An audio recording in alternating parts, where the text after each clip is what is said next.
Good evening, everyone. I'm calling the meeting to order. I'll now ask the clerk to call the roll. Roll call. Philbrook. Here. Bynum. Here. Walker. Here. Townsend. Here. McKiernan. Here. Mugia. Here. Johnson. Here. Kane.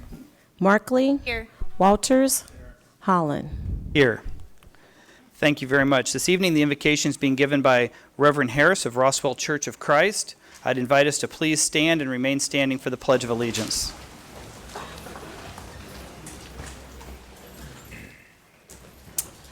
Almighty Father, we come here tonight just to ask your blessings upon this gathering. Lord, bless the commissioners, Lord, and let them lead in a way that honors you. Let them make the decisions that honor you, Lord. Let us all remember, Lord, that it is because of you, and we should be giving you all the glory and all the praise.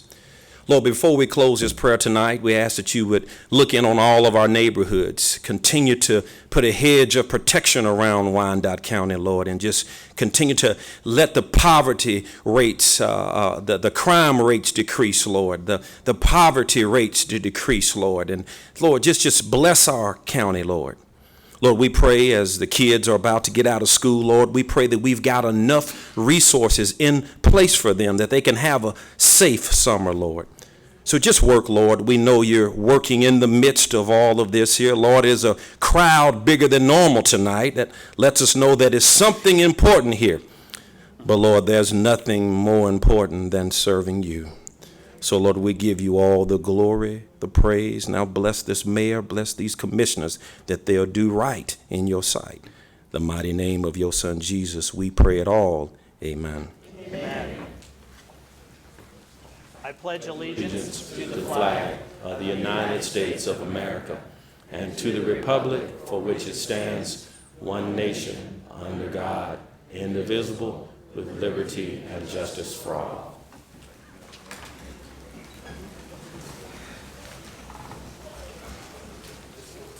Thank you, Pastor Harris, for taking time to be with us this evening and for covering us in prayer. Our first order of business is my honor to proclaim April 28th, 2016 as Maryann Flunder Day. And we intentionally reserved the first two rows on this side for the family because Ms. Flunder always sat on the third chair in the front row every meeting that she came to, just to make sure the commission didn't get out of line. Amen? Amen. And if we did, she'd let us know. Amen? Amen. All right.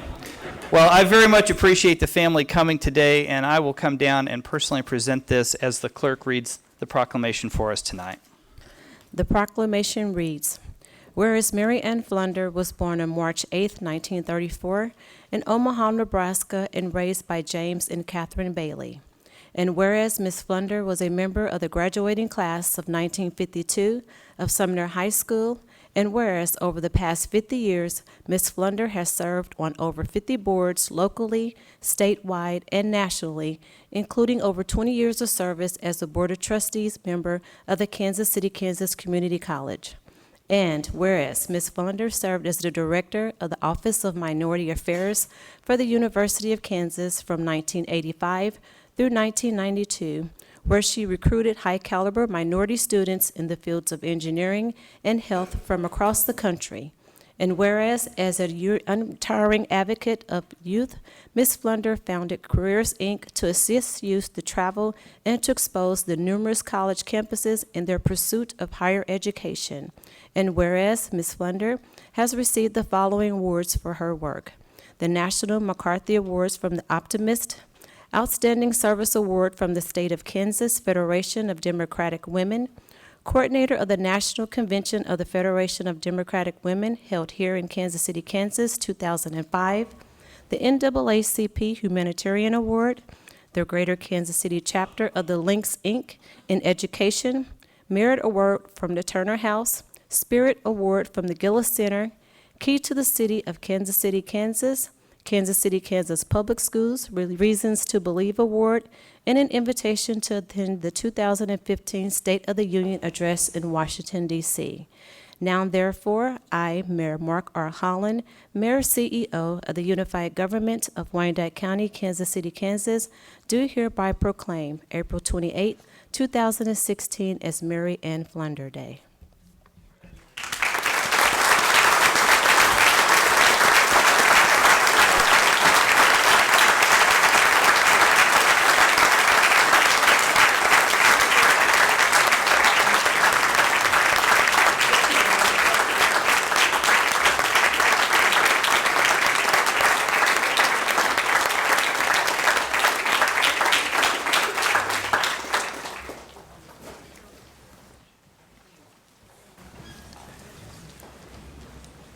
Mama's still doing Flunder told, because I was kind of forced to get up here and say something. I'm not sure exactly, but I know that she would appreciate very much this honor.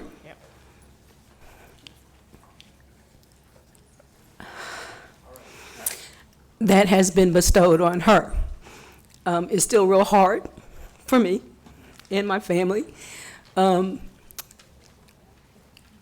I know that she spent her life working for and with those who had very little, but she always had pride in everyone, I think, that she met and encouraged them to do better.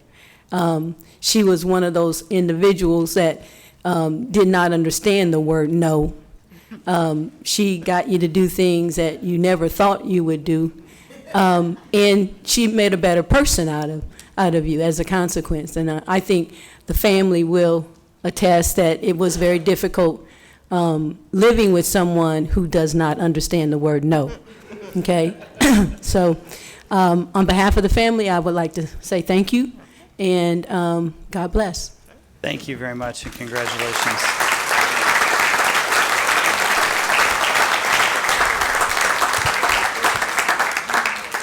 The family will be happy to know that she counted me as one of the people that she thought could be a better person and made significant effort in that direction. So thank you. Commissioner Murguia. Thank you very much, Mayor. I just want to say I had the chance to get to know Maryann Flunder on a very personal basis. I truly have never met anyone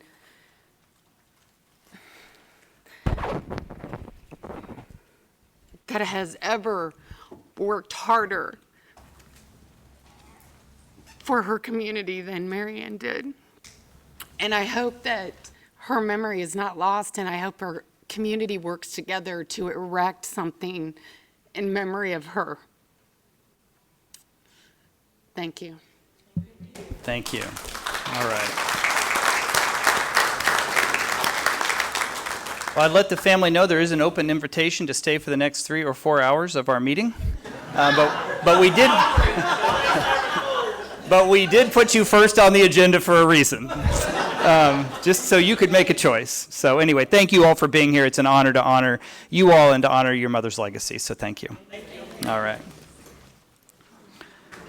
All right, I would, before we move to revisions on the agenda, I want to ask anyone if you would like to speak on either of two topics. We have multiple topics today, but we have two in which we anticipate a larger than usual turnout.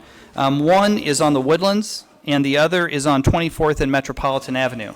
If you would like to speak on either of those two items, we would ask that you please go to the door and sign in so that you can be called in order. We know when we have a large group that's going to speak, it's helpful for us to have a list. If you think you might speak, I would encourage you to sign up, because you can always decline in the moment more easily than you can say, oh, I changed my mind, I want to speak. So I would ask you, if you're interested, to please move quietly to the door and to sign in so that we have your record, and the clerk will call you in the order in which you signed in. All right. I will now ask the clerk if there are any revisions to tonight's agenda. There are no revisions, Mr. Mayor. Okay. Thank you. Tonight we have two distinct parts of our meeting. The planning and zoning part will be handled following the regular commission meeting. I'll now ask the clerk to read the planning and zoning statement, which is required by law. to read into the record before every planning and zoning meeting. So, Madam Clerk, I'll ask you to read that at this time. We would like to welcome all present to this meeting of the Unified Government Commission. Members of the commission are Mayor Mark Holland, Commissioner Melissa Bynum at Large District 1, Commissioner Hal Walker at Large District 2, Commissioner Gail Townsend, District 1, Commissioner Brian McKiernan, District 2, Commissioner Ann Mugia, District 3, Commissioner Harold Johnson Jr., District 4, Commissioner Mike Kane, District 5 is unable to be here, Commissioner Angela Markley, District 6, Commissioner Jim Walters, District 7, and Commissioner Jane Philbrook, District 8. As each petition is called this evening, all persons for or against will be given the opportunity to express their views. If this is the first time that a particular petition has been before this commission, the commission has 3 options. Number 1, it can approve the recommendation of the Planning Commission with 6 votes. Number 2, it can override the planning's recommendation, but it would take 8 votes to override. And number 3, it can return the matter to the Planning Commission for further consideration together with the statement specifying the reasons for the referral back to the Planning Commission. The consent agenda is the first part of the Planning and Zoning agenda. Items on the consent agenda have received a unanimous vote of recommendation by the Planning Commission. Unless there is a request to set aside an item from the consent agenda by the applicant, a member of the public, the Unified Government Commission, or staff, then the Planning Commission's recommendation on all items will be adopted by the Unified Government Commission at one time. I will read the list of agenda items on the consent agenda, and when I have completed the list, the mayor will ask if there are any requests to set aside items from the consent agenda. This is your time to stand up and request that an item be set aside if you do not agree with the Planning Commission's recommendation. If an item is set aside, that matter will be discussed and voted upon separately. All items not set aside will be approved with the Planning Commission's recommendation. We appreciate the attendance of those people here this evening, and we recognize the importance of each petition. We would remind you that there are a number of items on the agenda, and we would appreciate your efforts to make your remarks as concise as possible. We ask that anyone with a cell phone to please turn them off or switch to non-audio so you will not disturb the meeting. Once the petitioners make their presentation, anyone for or against will be allowed the maximum 3 minutes to state your views. As you come to the microphone, please state your name and city for the record. The mayor and the commission are required to disclose contacts with proponents or opponents on any item on the planning and zoning agenda. I will ask if any members of the commission wish to disclose any contact with proponents or opponents on any item on the agenda. All right, this may take a while.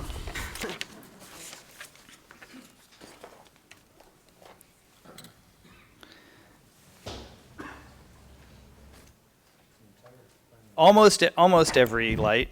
Commissioner Markley. I've had contacts with opponents and proponents of SP 2016-32. And then I'm looking for the other one. Same for the Metropolitan item, which number 2016-7, somebody says. That's the other one. Thanks. All right, Commissioner Bynum. I have had contact with proponents of item number 2, number 3106 on the consent agenda, as well as proponents and opponents of SP 2016-32. Thank you. Commissioner Murguia. I've had contact with all of the Franklin Center applications on the consent agenda. I think there are 3 of them.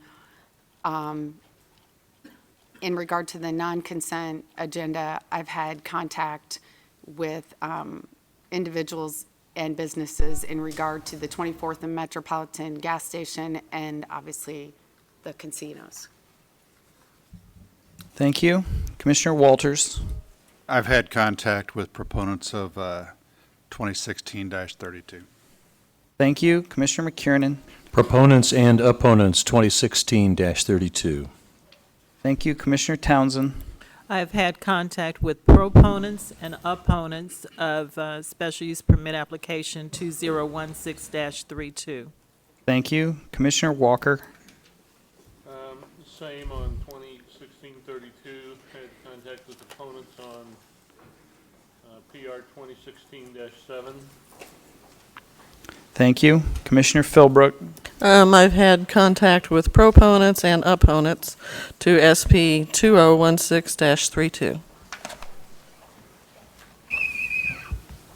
Commissioner Johnson. Received communications from both proponents and opponents of SP 2016-32. I also have received comment 2016-32 is the Woodlands project. All of us, sounds like we have had contact. I also have had contact with proponents and opponents on that one. Let the record show that's all of the disclosures at this time. I will, as always, any commissioner who missed one can speak up prior to that an item, and it will be entered into the record.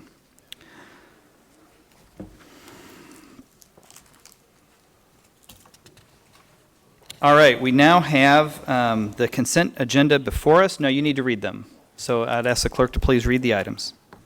I will now read the items on the consent agenda. Change of zone applications, item number 1, 3101 Franklin Center, Inc., change of zone from R1B Single Family District to CPO Planned Non-Rental Retail Business District for a multi-use community center at 1403 Metropolitan, recommended for approval. Item 2, 3106 Byron Roush II and Kathy Roush, Kansas, change of zone from R1B Single Family District to R2 Family District for continuation of 2 residences on 1 lot at 3321 North 51st Street, recommended for approval. Special use permit applications, item number 1, SP 2016-22, Henry Mendez, special use permit for auto sales and repair shop at 3400 Gibbs Road, recommended for approval for 2 years. Item 2, SP 2016-23, and Horns with Young Sign Company, Inc., special use permit for an electronic message sign for the Technical Education Center at 6565 State Avenue, recommended for approval for 2 years. Item 3, SP 2016-25, Dallas Wolf, special use permit for an auto repair shop and auto use sales at 914 South 12th Street, recommended for approval for 2 years. Item 4, SP 2016-26, Dr. Kelly Mather with USD 500, renew of a special use permit for the temporary use of land for a modular classroom at William White Elementary School at 2600 North 43rd Terrace, recommended for approval for 2 years. Item 5, SP 2016-28, Franklin Center, Inc., special use permit for an event hall with live entertainment at 1403 Metropolitan Avenue, recommended for approval for 2 years. Item 6, SP 2016-29, Tim Conrad with Piper USD number 203, special use permit for the temporary use of land for a modular classroom at Piper Middle School at 4420 North 107th Street, recommended for approval for 2 years. Item 7, SP 2016-34, Premier Automotive KC, special use permit for a used car dealership at 1 Eaton Street, recommended for denial. Item 8, SP 2016-35, Shauna Adams with Scooters Academy, special use permit for a child care center at 1416 Freeman Avenue, recommended for approval for 2 years. Item 9, SP 2016-37, Carla Deschler with the Blue Door Project, special use permit for a youth group home at 3535 Wood Avenue, recommended for approval for 2 years. Vacation application, item number 1, RW 2016-1, Franklin Center, Inc., vacation of a right-of-way at 1403 Metropolitan Avenue, recommended for approval. Miscellaneous ordinances, number 1 is an ordinance rezoning property located at 7251 Locust Avenue from R1 Single Family District to AG Agricultural District. Item 2, an ordinance rezoning property at 1405 North 98th from CP2 Planned General Business District to BP Planned District Park District. Item 3, an ordinance rezoning property at 3321 North 51st Street from R1B Single Family District to R2 Family District. And finally, item number 4, an ordinance rezoning property at 6925 Riverview Avenue from R1 Single Family District to MP1 Planned Light Industrial and Industrial Park District. Those are all items on the consent agenda. All right, I'd like to ask, does anyone in the audience tonight or any commissioner here like to set aside any item on the consent agenda? Any item not set aside will be voted on in a single vote. Move to approve all items on the consent agenda. Let the record show no one is moving forward to remove an item. It is properly before us. Roll call. Roll call, Philbrook. Aye. Bynum. Aye. Walker. Aye. Townsend. Aye. McKiernan. Aye. Mugia. Aye. Johnson. Aye. Markley. Aye. Walters. The vote is 9-0. That motion carries. Thank you. Before we move on to the non-consent agenda, I would like to recognize Mr. J.D. Rios, who's a trustee for the Kansas City, Kansas Community College, fellow elected official. Thank you for being here. Also like to recognize Crystal Watson, former member of the District 500 School Board, and former Mayor Carol Marinovich, who's here also. We appreciate your being here tonight. That now brings us to our Planning and Zoning non-consent agenda. The first item is a change of zone application number 3107, Pow Her, with New Life Fellowship Church requesting a change of zone from R1 Single Family to Agricultural District for accessory use at 8820 Riverview. The Planning Commission voted 6-4 to approve. I'll now ask the petitioner to step to the microphone and present the application. Please state your name and address for the record.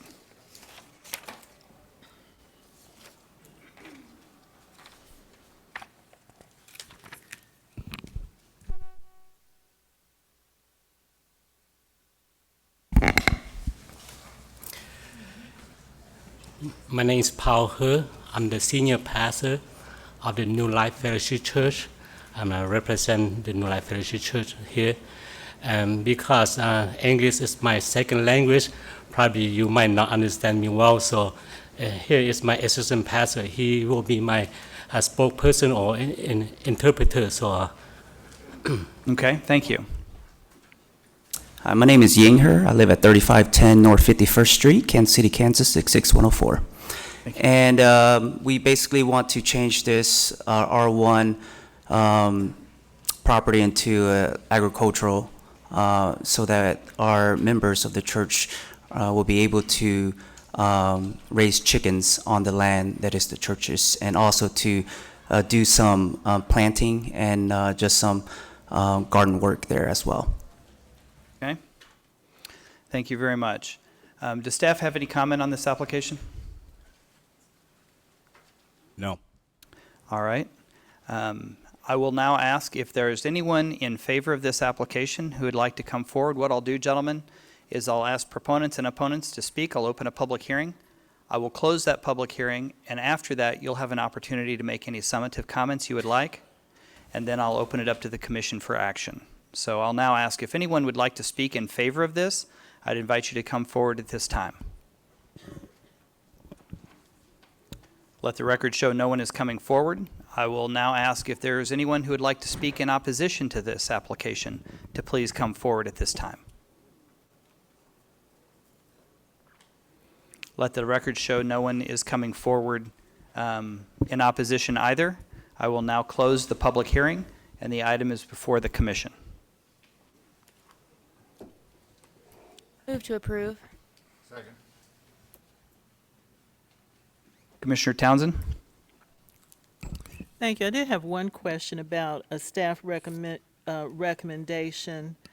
And I understand that the concern is not the change of zoning so much as the fact that there's non-compliance currently with building permits and some site plan issues. Could I hear more about that? And I'd like to ask the Reverend what the church's plans are with regard to coming into compliance. Thank you. I would like to ask the staff to respond first, and then we'll ask the applicant to respond as well. So basically what the issue is the fact that there's an accessory building that's built within 50 feet of the property line, which is not permitted within the R1 or AG district, which is what they're seeking. So in order to be in compliance, we have to remove that structure and move it back 50 feet in order to do so, and they would have to get a building permit to do that, which they currently do not have when they erected that building in the first place. The building was initially built without permits? That's correct. Okay. Does the applicant have anything to say about that?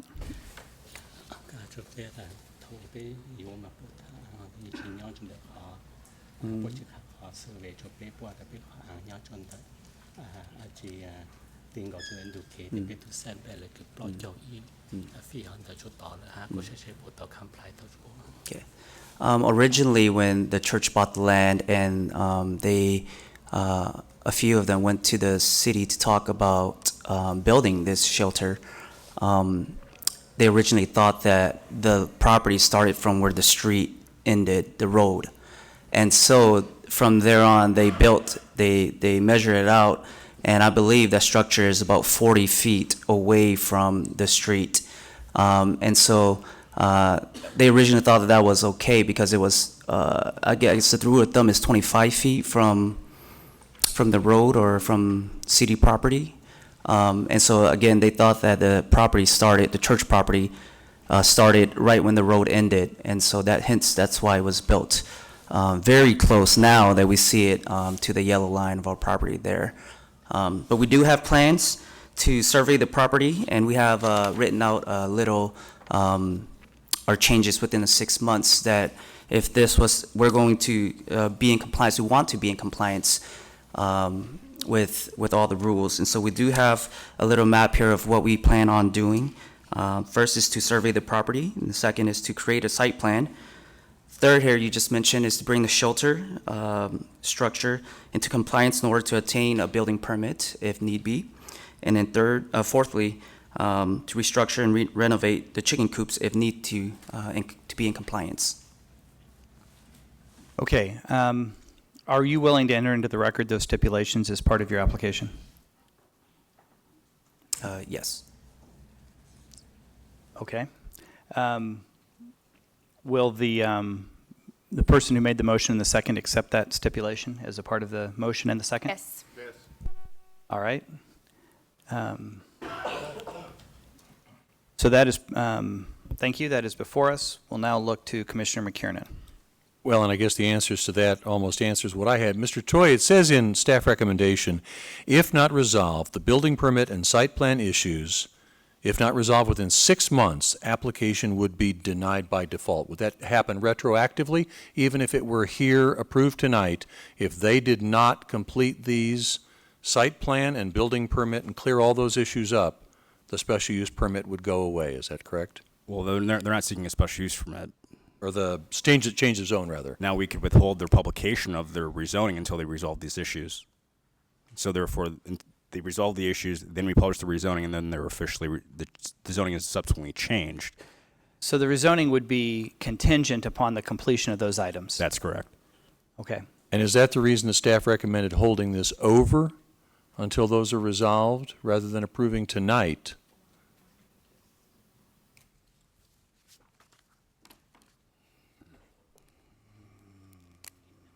I think it has the same effect, Commissioner, that it would be, if it's not completed in 6 months, it wouldn't be posted formally until those were resolved. It would just be denied, and it would not be reposted. Is that right? Yeah, the initial reason why the holdover was for them to take care of these issues and then come back before us so they can be in compliance. So we could approve it tonight and do this, and if it doesn't happen, then it's revoked. We don't publish rezoning. Fair enough. Thank you. Commissioner Townsend. Thank you. I think that answered my concern that I understand the stipulation as long as the compliance comes within the 6 months, and if it does not, then what would happen? So, thank you. Thank you very much. Okay, the item is properly before us with the stipulations as stated. I'll ask our legal, do the stipulations require an increased number of votes to approve?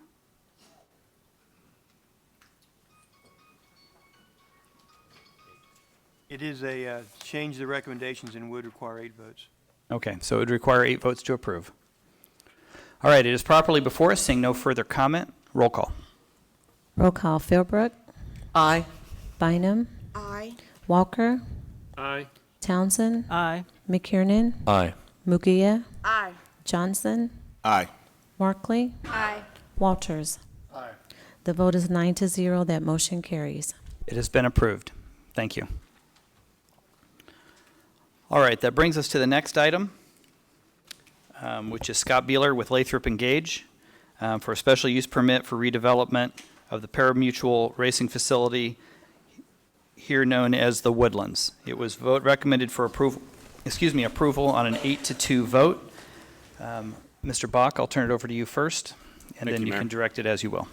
There's been some questions asked about this applications that we've been leading up to tonight's vote, so I just wanted to take a moment to clarify exactly what we were looking at. Tonight's item regarding the special use permit for horse racing and slot machines at the Woodlands facility is to consider just that. Is this a proper use for this facility, and does it fit within what the community considers to be an approved use for this location? And I think that a lot of the confusion that's come about is when we look back several years ago when we went through the casino process that came to Wyandotte County, which ultimately resulted in the Hollywood Casino located by the Speedway. That was a different process, and there were a lot of different criteria going on. At that point, we were selected in Wyandotte County to be the location for a casino, so it was a very competitive process. Many different proposals were submitted to this governing body.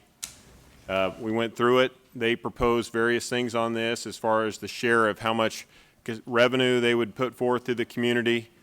They looked at charitable contributions, committed to many other building things that they would do at the site, along with going through the planning and zoning process.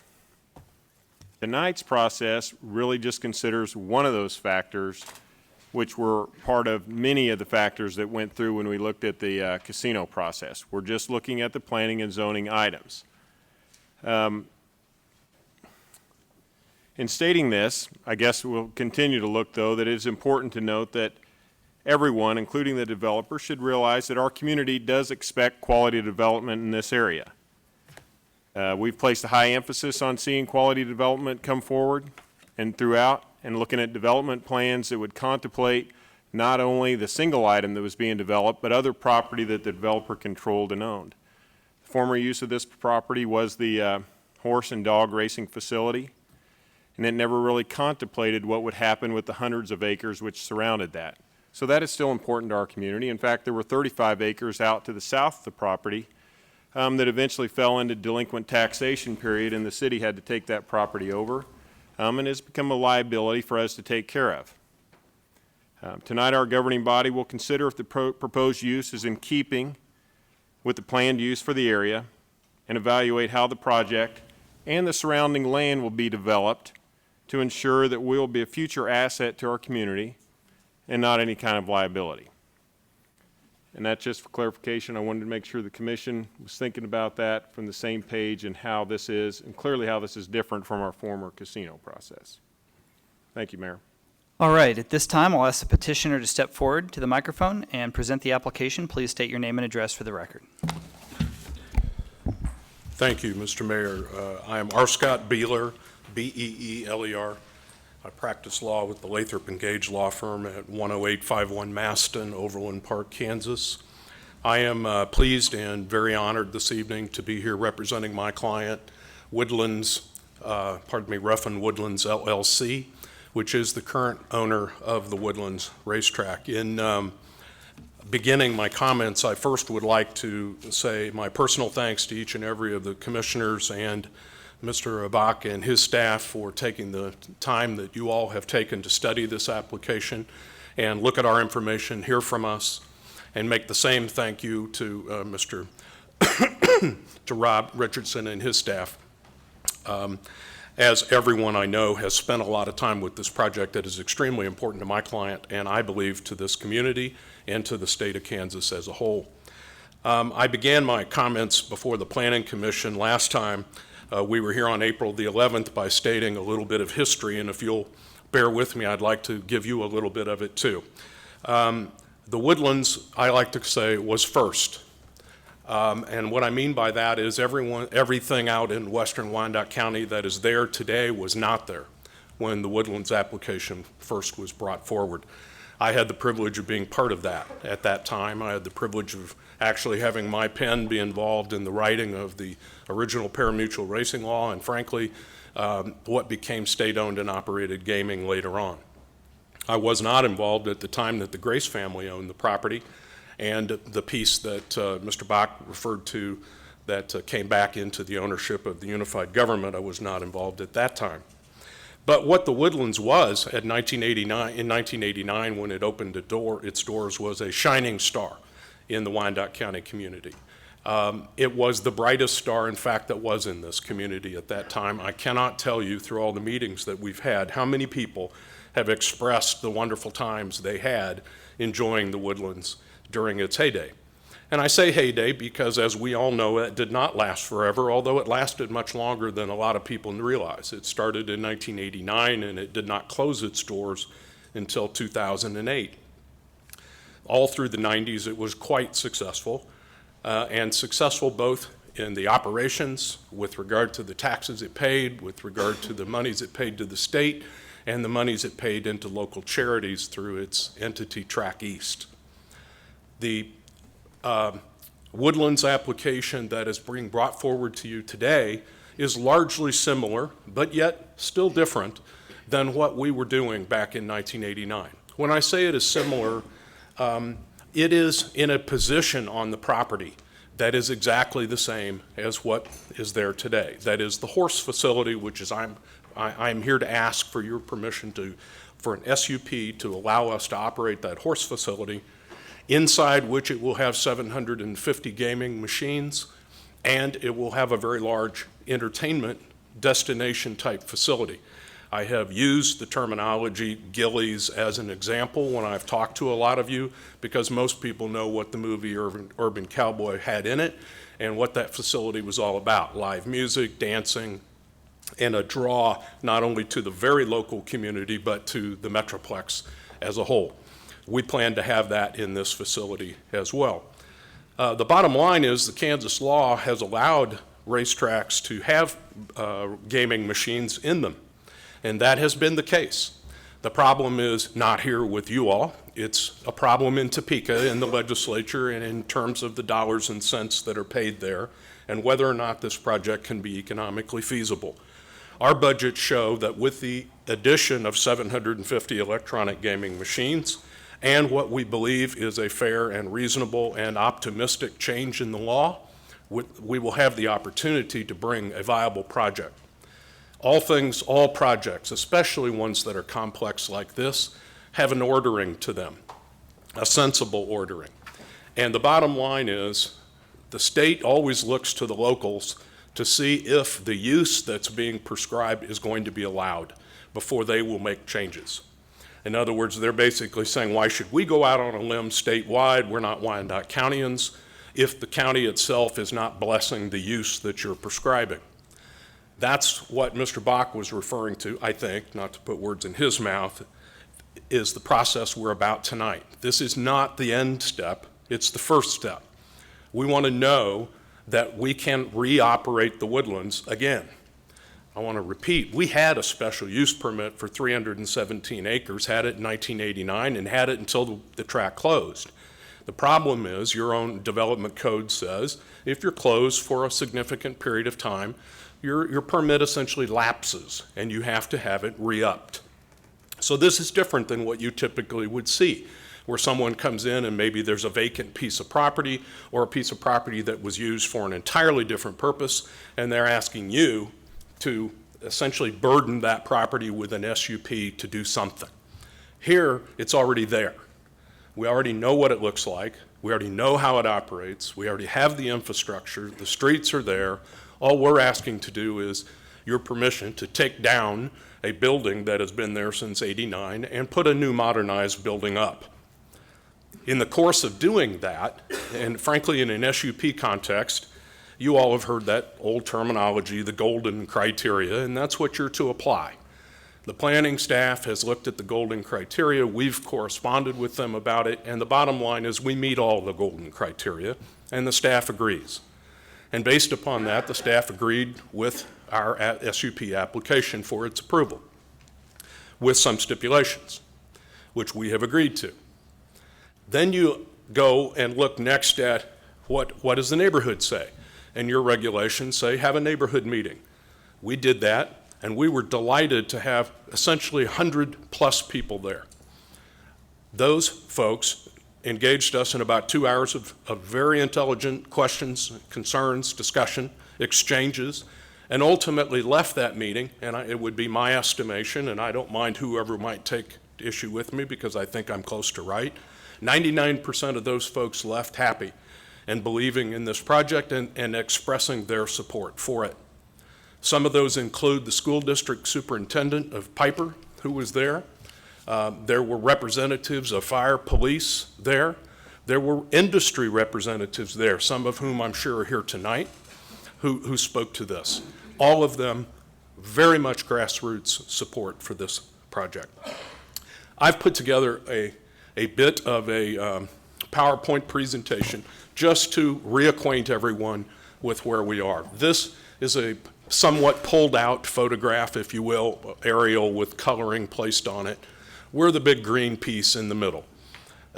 If you look out to the left-hand side, that's the 435 interchange, Leavenworth Road at the bottom, 99th Street on the west, Hurlbrink on the north, and 91st Street on the east. Next, please.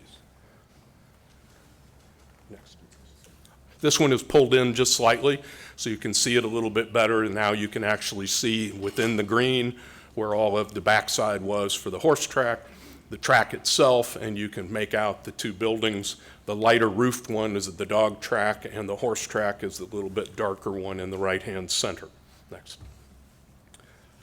This one is the same type of photograph, not a photograph this time, but rather a parcel plan. And the darker line that you see outlined there within the green is our actual special use boundary that we used back in 1989.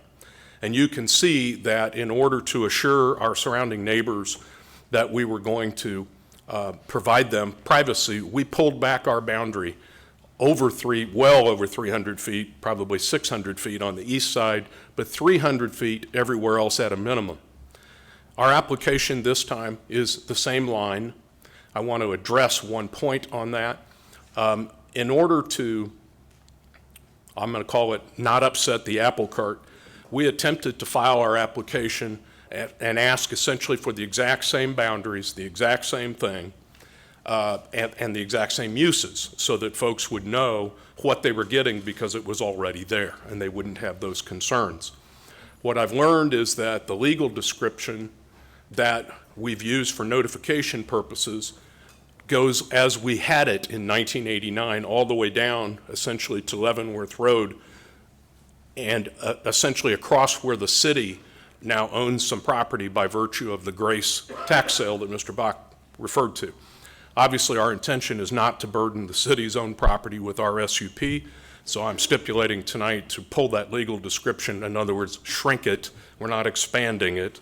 We've over-noticed, is the point here, not under-noticed, and we'll pull the legal description back to our own boundary, which essentially is the entry road off of 99th Street. It goes up to the southern boundary of the paved parking lot and back down the other direction.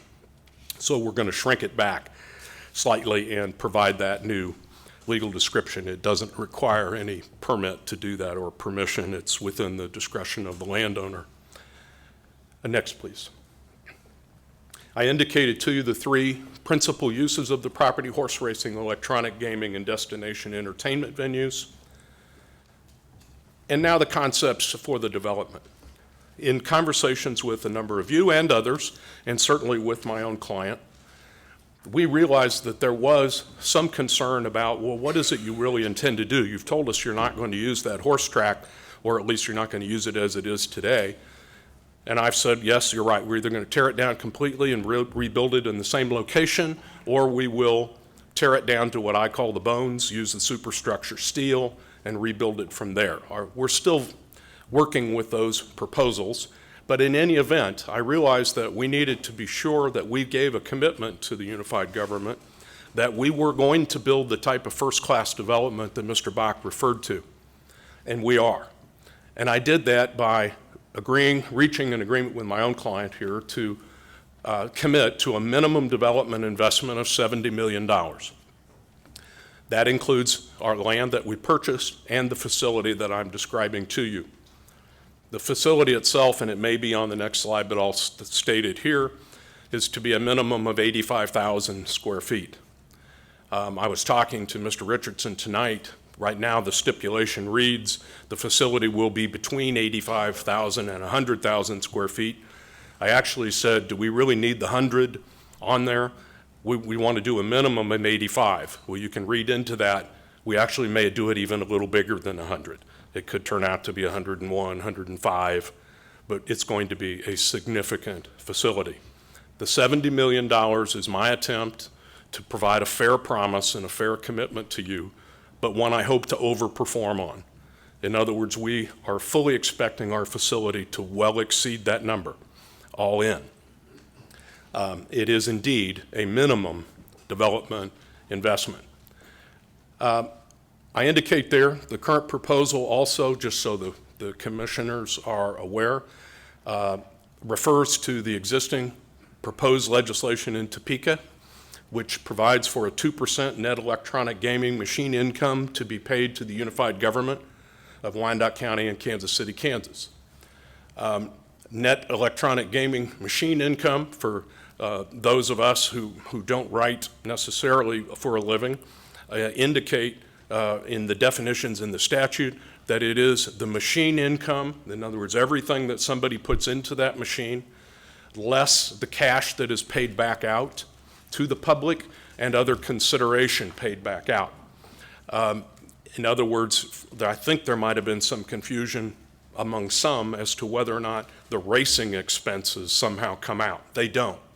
This is all net here means from the electronic gaming machine revenues and income. Nothing else comes out. Right now, we pay $187,000 on that white elephant that sits out there in the way of property tax.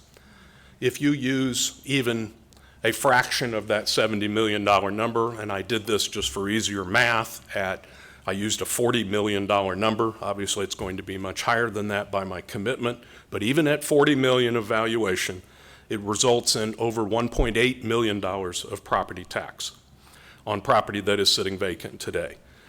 We pay $187,000, again, rounding. That's a delta or a difference of $1.6 million that comes into the city. Of that, Piper School District, pursuant to law with regard to the mill levy, receives 34 cents of every one of those dollars. This is a shot in the arm to Piper School District of over $500,000 a year. Money they would not otherwise receive unless this property was developed at this kind of level, not a housing level or something like that. That would be certainly much lesser value. Next slide. Couple things I've added to the slides, if you will. I have had some questions about the development experience of my client. I can assure you they are worldwide developers with decades and decades of experience. Most of you have read that they have the ownership of Treasure Island in Las Vegas, which they purchased and completely have rehabilitated. A lot of folks know this, but 20 of 28 of the largest hotels in the world are on the Las Vegas Strip, and Ruffin Properties is proud to be the owner of one of them in Treasure Island that has 2,800 plus rooms in and of itself. Some have seen that name in the news a time or two. Mr. Ruffin actually is a partner in Trump Tower and built that building as the developer. Obviously, you can see the size of that and compare it to Treasure Island that I just described a minute ago behind that facility. Next. We're also pleased to be in contract with the Marriott hotel chain, and we have built and developed and or rehabbed hotels in a number of states across the country, including Long Beach there in that slide, Long Beach, California. We are not only in hotel business, we've done a lot of the office building business. This is a large Bank of America building that has been rehabilitated by Ruffin. Another hotel, this is the Wyndham chain, so we're not solely related to one chain or another. We have a number of business relationships. but again, you can see the size of the development. That's the Ruffin Building in Wichita, Kansas, again purchased and completely remodeled and rehabilitated by the Ruffin companies.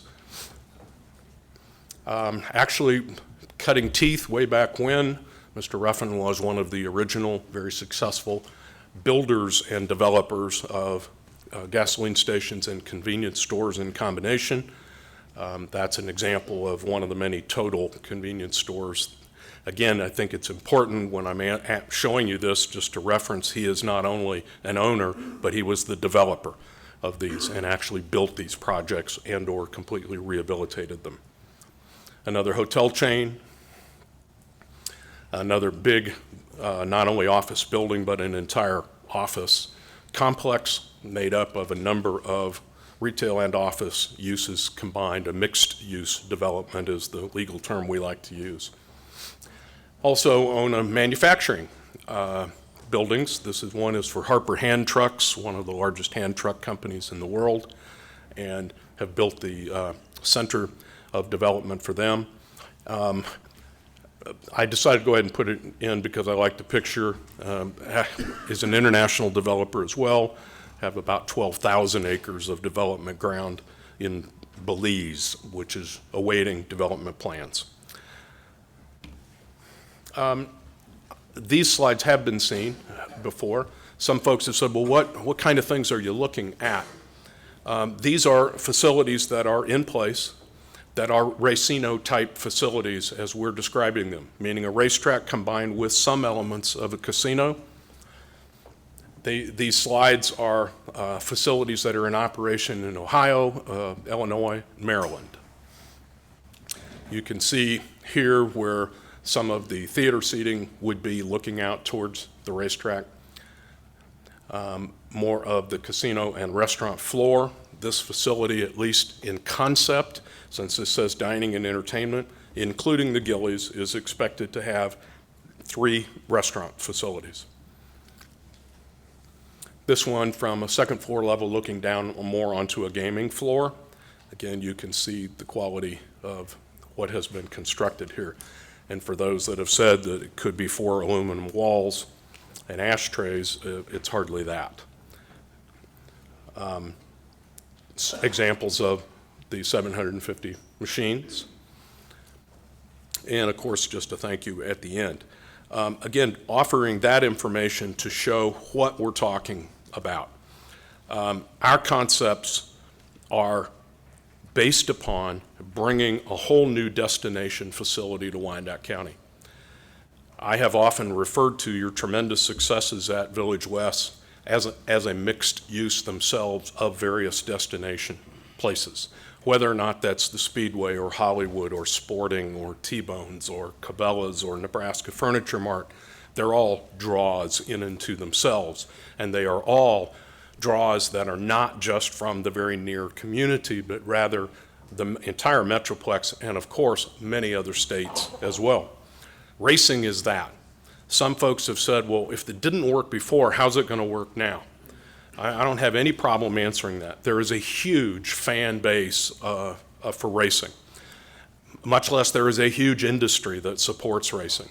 I somewhat jokingly refer to them as the breeders and the feeders. And they're Kansas residents, many times, many generations deep. And when racing stopped at the Woodlands, which was a Class A racing facility as described under the Thoroughbred Association rules, they had to go to other states to race. And those monies all left. Those people who go and bet those races were not necessarily all casino gamers. They are people who like the racing industry and the quickness of it. But that's why racinos have been successful, because they combine the 750 machines to take people's time while they are moving through their forms to go from the 25 minutes from one race to the other. The biggest thing I think I can offer you about this project is it's 500 to 600 jobs into your community, number one, 200 plus construction jobs into your community. The type of jobs that work at a racetrack are skilled labor. In other words, whether you're working in simulcast racing, i.e. television sides of it, whether you are working in the accounting department, or whether you are working on the backside as a skilled person in the industry, stabling, caring for, and training the horses. That's not even to speak to the jockey guild that has their career there as well. All of those jobs are fulfilled by reopening the Woodlands. The problem is that racing by itself in today's modern world wasn't financially feasible. How do we know that? All we have to do is look around the state. We have 4 facilities for racing that are contemplated under the current law in Kansas. I want to be very clear about that. Our law in Kansas says that you can have 4 lottery gaming facilities. That we're not a lottery gaming facility. Hollywood is. There's one south of Wichita, there's one in Dodge City, and there's been one approved in southeast Kansas. But that same statute says that within each one of those geographic quadrants, we are anticipating, and that's what the law essentially says, 4 parimutuel racing facilities. In other words, it is contemplated that there will be one of each in these geographic locations. So the competition element was already undertaken and considered by the legislature. Can we please turn your phones off, and if you're unable to turn your phone off, to please step out of the room. Thank you. We're trying to televise this. It's very difficult to hear. Thank you.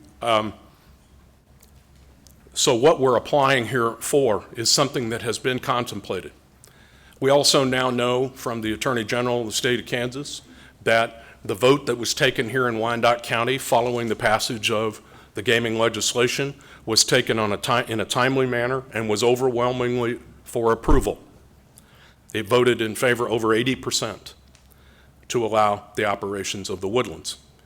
Those votes have a permanent stay to them, if you will, in terms of this approval. So we have the state legislation in terms of allowing this facility.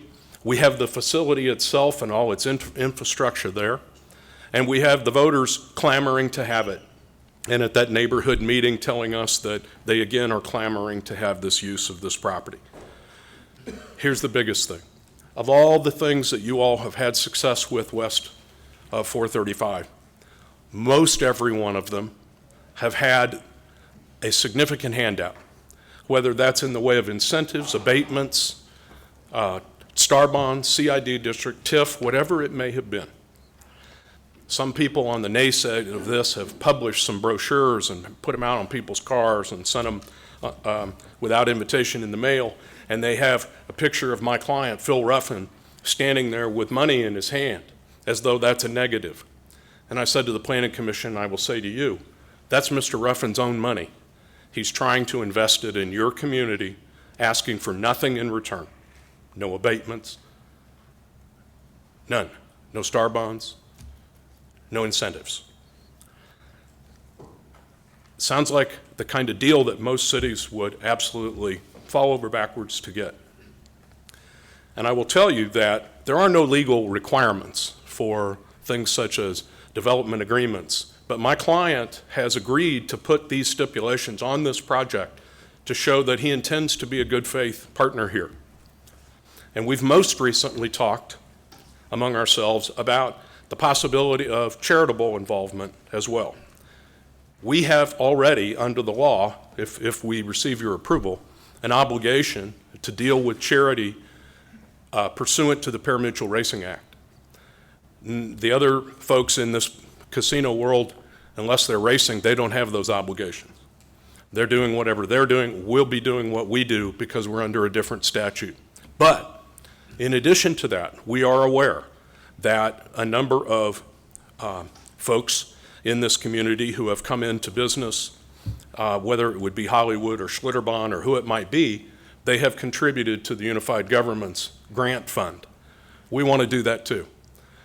And we're pledging tonight that our agreement going into this, not knowing whether we're going to make $1, is to put $100,000 a year into that fund.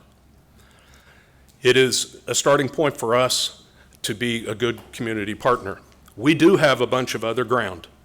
And as I have said to those of you who've been kind enough to hear me, We are going to develop that ground in time. What we're looking to do is determine what are we going to be. If we can't be a racetrack and a racino, then we're not going to do an agricultural, cowboy theme-based conceptual development on 400 acres. Nobody would, and no reasonable person should think that. What we'll be doing if we can't get this SUP is going back to the drawing board to decide what, if anything, are we going to develop out there. It won't be this. And Lord knows it won't probably be anything in the equine world.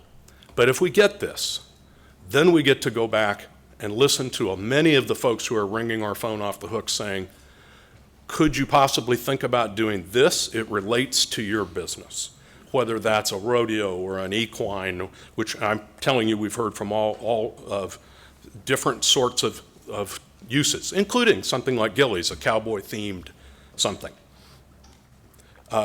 The point is, we don't know until we have this anchor.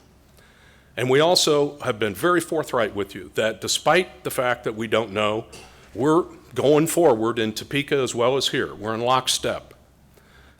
But what I want to suggest to you is we've been delayed before. We don't want to be delayed again. The legislature's a tough place to be. This is a tough place to be. It's a unique issue, but it's one that really has no downside. I'm suggesting to you that with these stipulations, you are thoroughly, fully, and completely protected. In other words, we've agreed to sunset this SUP so when we're not permanently labeling this property if we're unsuccessful in Topeka. We've agreed to time schedules. We've agreed to size limitations, and meaning it won't be less than 85,000 square feet.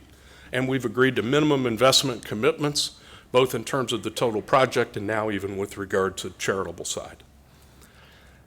We've not asked for anything in return. We're just trying to invest. Needless to say, our community needs it. Needless to say, our state needs it, if we read the headlines.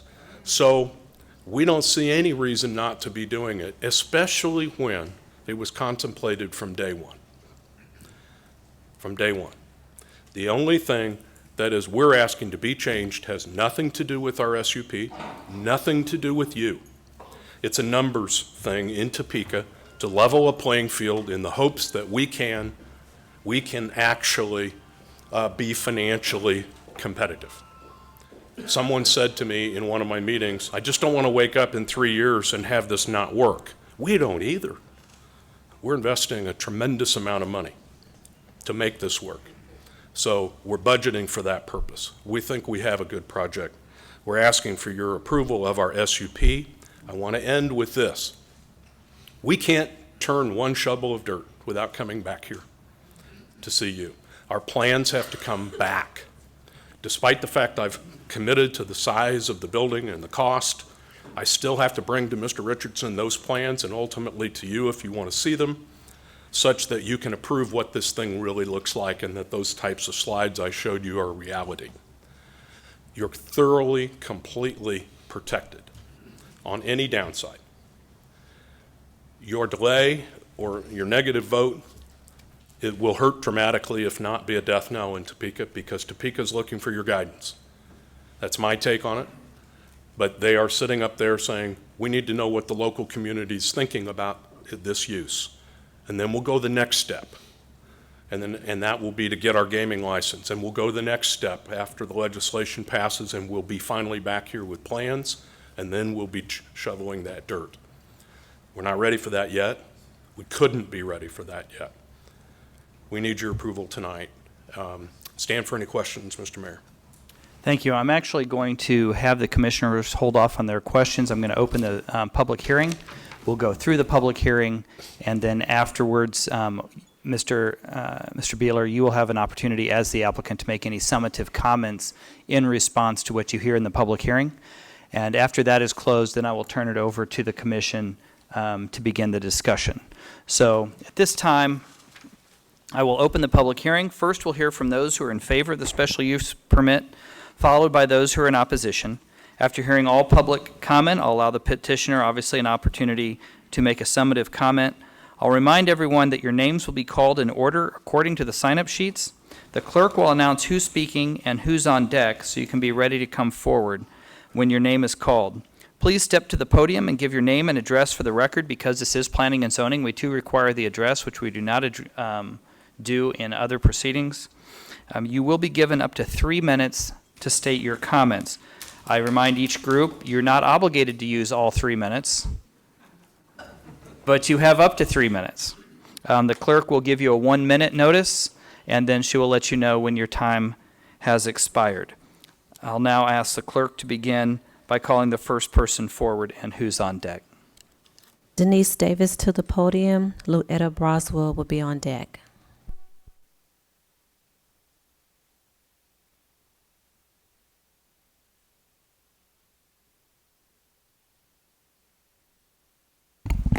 Good evening, Denise Davis, 3314 North 53rd Street. I'm here in support of the Woodlands reopening under new ownership. The facility has been closed far too long. Now we have a businessman who's willing to put in his own money into opening the facility, and he's not asking for any of KCK's money. He wants the approval to move forward.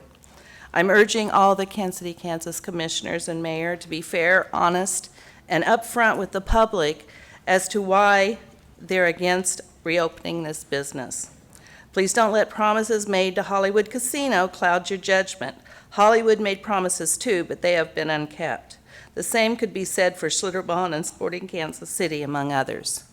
Thank you for your consideration. Thank you, Ms. Davis. Louetta Broswell to the podium. Bill Murray will be on deck.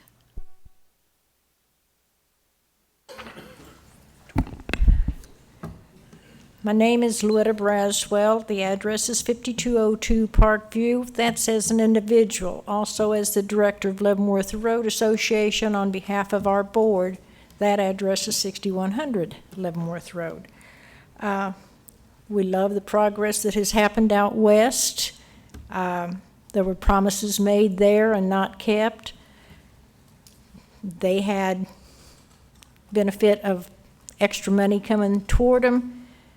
Mr. Ruffin has came with not his hand out, but his billfold open and his checkbook open.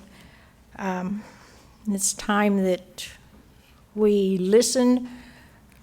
If we have racers and people that enjoy races that go out of town, so we know those people are also going to be turning around and coming here that our people go visit. 750 slots is a mere drop in the bucket compared to Hollywood. It's not any true competition. So, and it's just going to be a pastime. The main thing is the horse racing. So hopefully you'll listen and hear us, and hopefully Mr. Ruffin will become part of us again as an individual and as director of Leavenworth Road on behalf of the board. Thank you. Bill Murray to the podium. Lori Torres will be on deck.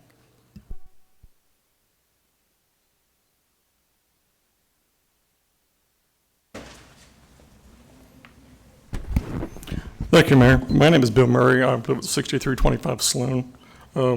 I came tonight to maybe address the commission about approving Mr. Beeler's ideas for reopening the Woodlands. The Kansas legislature, as every you all probably know, the Kansas legislature approved per mutual gaming back in like 1986, and the Woodlands opened in, I believe, 88, I'm not sure exactly, and was doing real well for several years until like the Missouri River boats, which turned out to be boats and moats, opened up and had slot machines, and kind of took a lot of the business away from the Woodlands. And he's not really seemed like he's asking for a lot, just to give it a chance to open the place up again and try to redo it, bring back some tax money, some more excitement, and some expansion out there by 435. I think at the time when the Woodlands first opened, all the property out there was owned by, little parcels were all owned by all different individuals, and they were all asking a lot of money for each piece of property, and nothing ever got developed around there. And I believe now the city owns most of it, but I'm not sure. I think it'd be a lot easier now maybe to get some development going from over at the racetrack area, the Speedway, all the way over to the Woodlands or something maybe. So I'd like to see the commission approve Mr. Baylor's proposal. And I know Planning and Zoning Commission voted for it, so I don't see anything really against it, to be honest, so thank you. Thank you. Lori Torres to the podium. Kenneth Zimmerman will be on deck. My name is Lori Torres. I live at 9828 Donahue Road, Kansas City, Kansas, just around the street corner from the Woodlands. I would like the Woodlands to come back again. I have printed off a copy of my taxes. I'm looking at the long-term benefits. I put a comparison together between what was just approved for the Dairy Farmers of America and what the Woodlands would profit, or we would profit off the Woodlands. The Dairy Farmers of America was just giving a 10-year 75% tax abatement. I'm looking at the Kansas City Speedway. They pay 0 taxes. They are exempt for 30 years. There should have been an addendum in there to look back and to have the Kansas City Speedway pay taxes. Somebody is going to have to pay those taxes. It is going to be the homeowners. I'll tell you what my taxes are in just a little bit, okay? Now, let's look at the street improvement. $4.5 million for a new street to go in front of the Dairy Farmers of America. Mr. Ruffin is going to have to put in a stoplight and pay for it with his own money, his own funds. Mr. Ruffin is not asking for star bonds. I looked under the Emma website today, which is, I hope you all know, the electronic municipal market access. There are over 474 different bonds. You have 1 minute, ma'am. Oh, I better hurry up. That the UG and the BPU has out. That's a lot of money. We're talking millions, millions, millions. Okay? My taxes have gone up from 2003 to 2015. 2003, they were $2,700. They're now $4,496.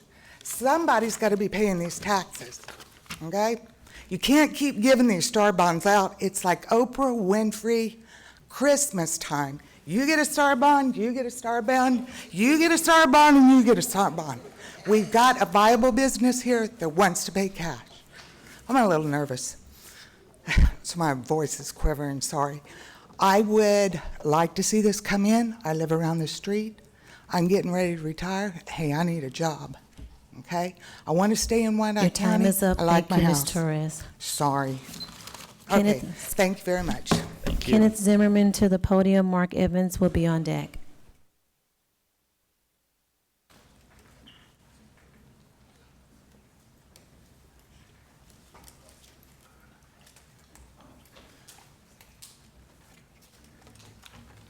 You can stand to the side there if you would like. That's fine. Before Can you there state your name was and a address? Hollywood Can you casino. sir, can you state your name and address for the All had record? to be changed. Do what? Can you state your name and address for the record, please? Name and address? Name and address. Oh, Kenneth Zimmerman, 642 Sandusky. Thank you. Okay, before there was a Hollywood casino, the law had to be changed. And the people that wanted the casinos came to the Woodlands crowd and begged us to support it. Everybody said, please help us get this through, and the Woodlands will benefit. Then the Woodlands did not get the same percentage the casinos got, and the Woodlands went bankrupt. Because of that deception alone, and the Grace family doesn't own the Woodlands anymore. It's been turned over to somebody else. But because of that deception at the beginning alone, I would like for you to give Phil Ruffin anything he wants. Just reopen that track. Thank you. Thank you, sir. Mark Evans to the podium. Leo Boutel will be on deck. Hi there. My name is Mark Evans. My address is 3515 North 115th Street, Kansas City, Kansas. I'm past president of the Kansas Thoroughbred Association, and I've raced throughout the United States, California, Arizona, New Mexico, Minnesota, Iowa, and in Canada. But I've never got to race 5 minutes from my house. I'd like to see the place open. There's been an economic study done by Mr. Hall, Arthur Hall, PhD. The racetracks in Kansas will create over 4,400 jobs and bring in over approximately 300 million new wages yearly for the people of Kansas. Back when the people voted for slots at the Woodlands at the racetrack, it passed 88%. People want the racetrack open. So I think the people want the racetrack open, okay? Thank you. Thank you. Leo Boutel will be to the podium. Adrian Torres will be on deck.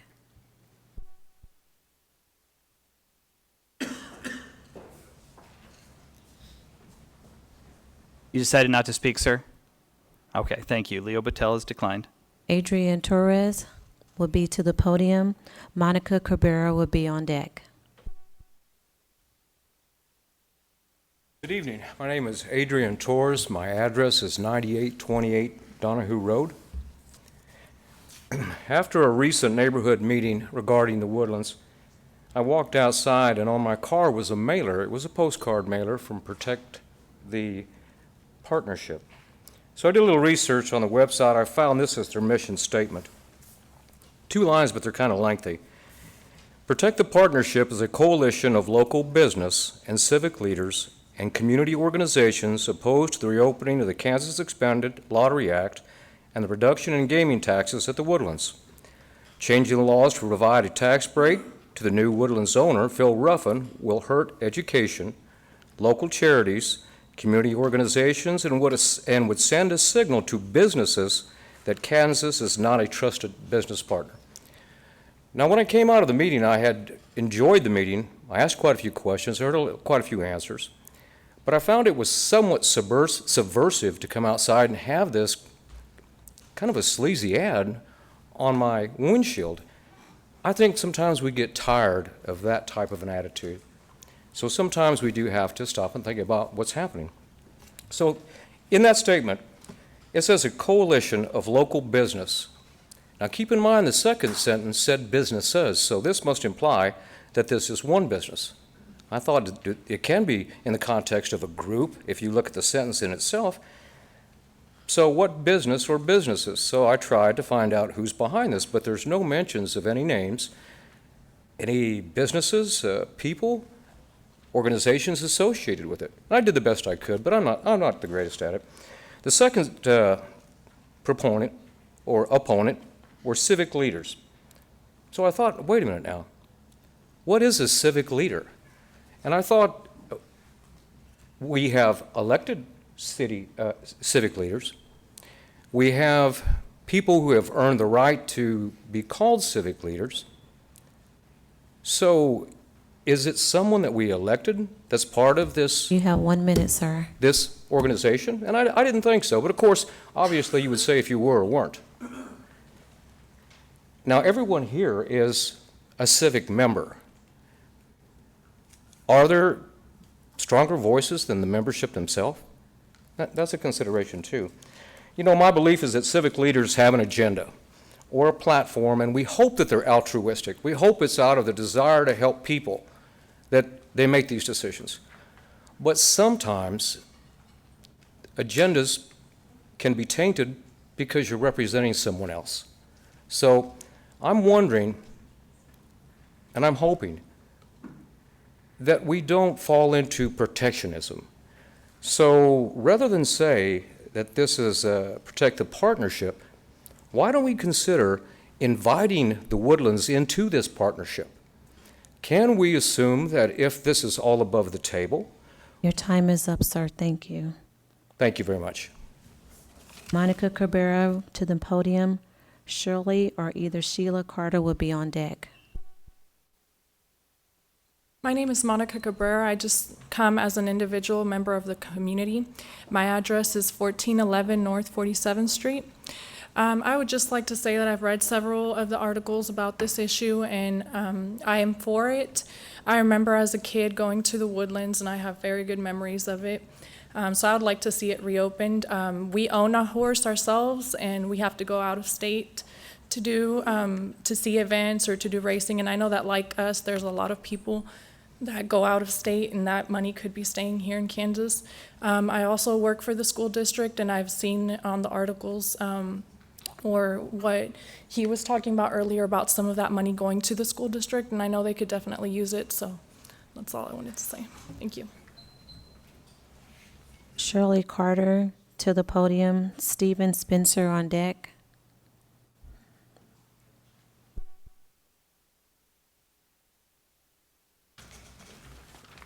Good evening. I'm Shirley Carter-Eichert. I live at 804 South 89th Street, Kansas City, Kansas, in Commissioner District 6.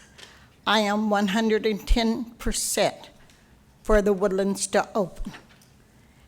I see no reason why we think 750 slots is going to damage any casino we have in Wyandotte County.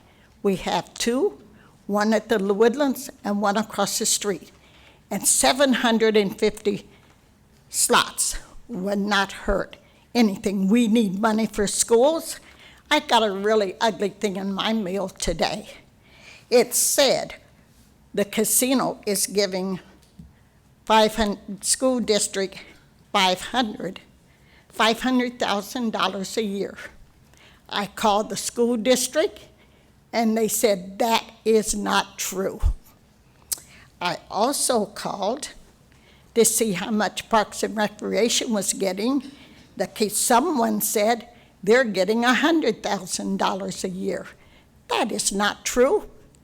The last 2 years, the $100,000 went to the Y, and this year it's going to the Y. That is not Parks and Recreation. I take offense to that, because we have nothing out west for a swimming pool or anything, and you're giving this to the Y downtown. That's offensive.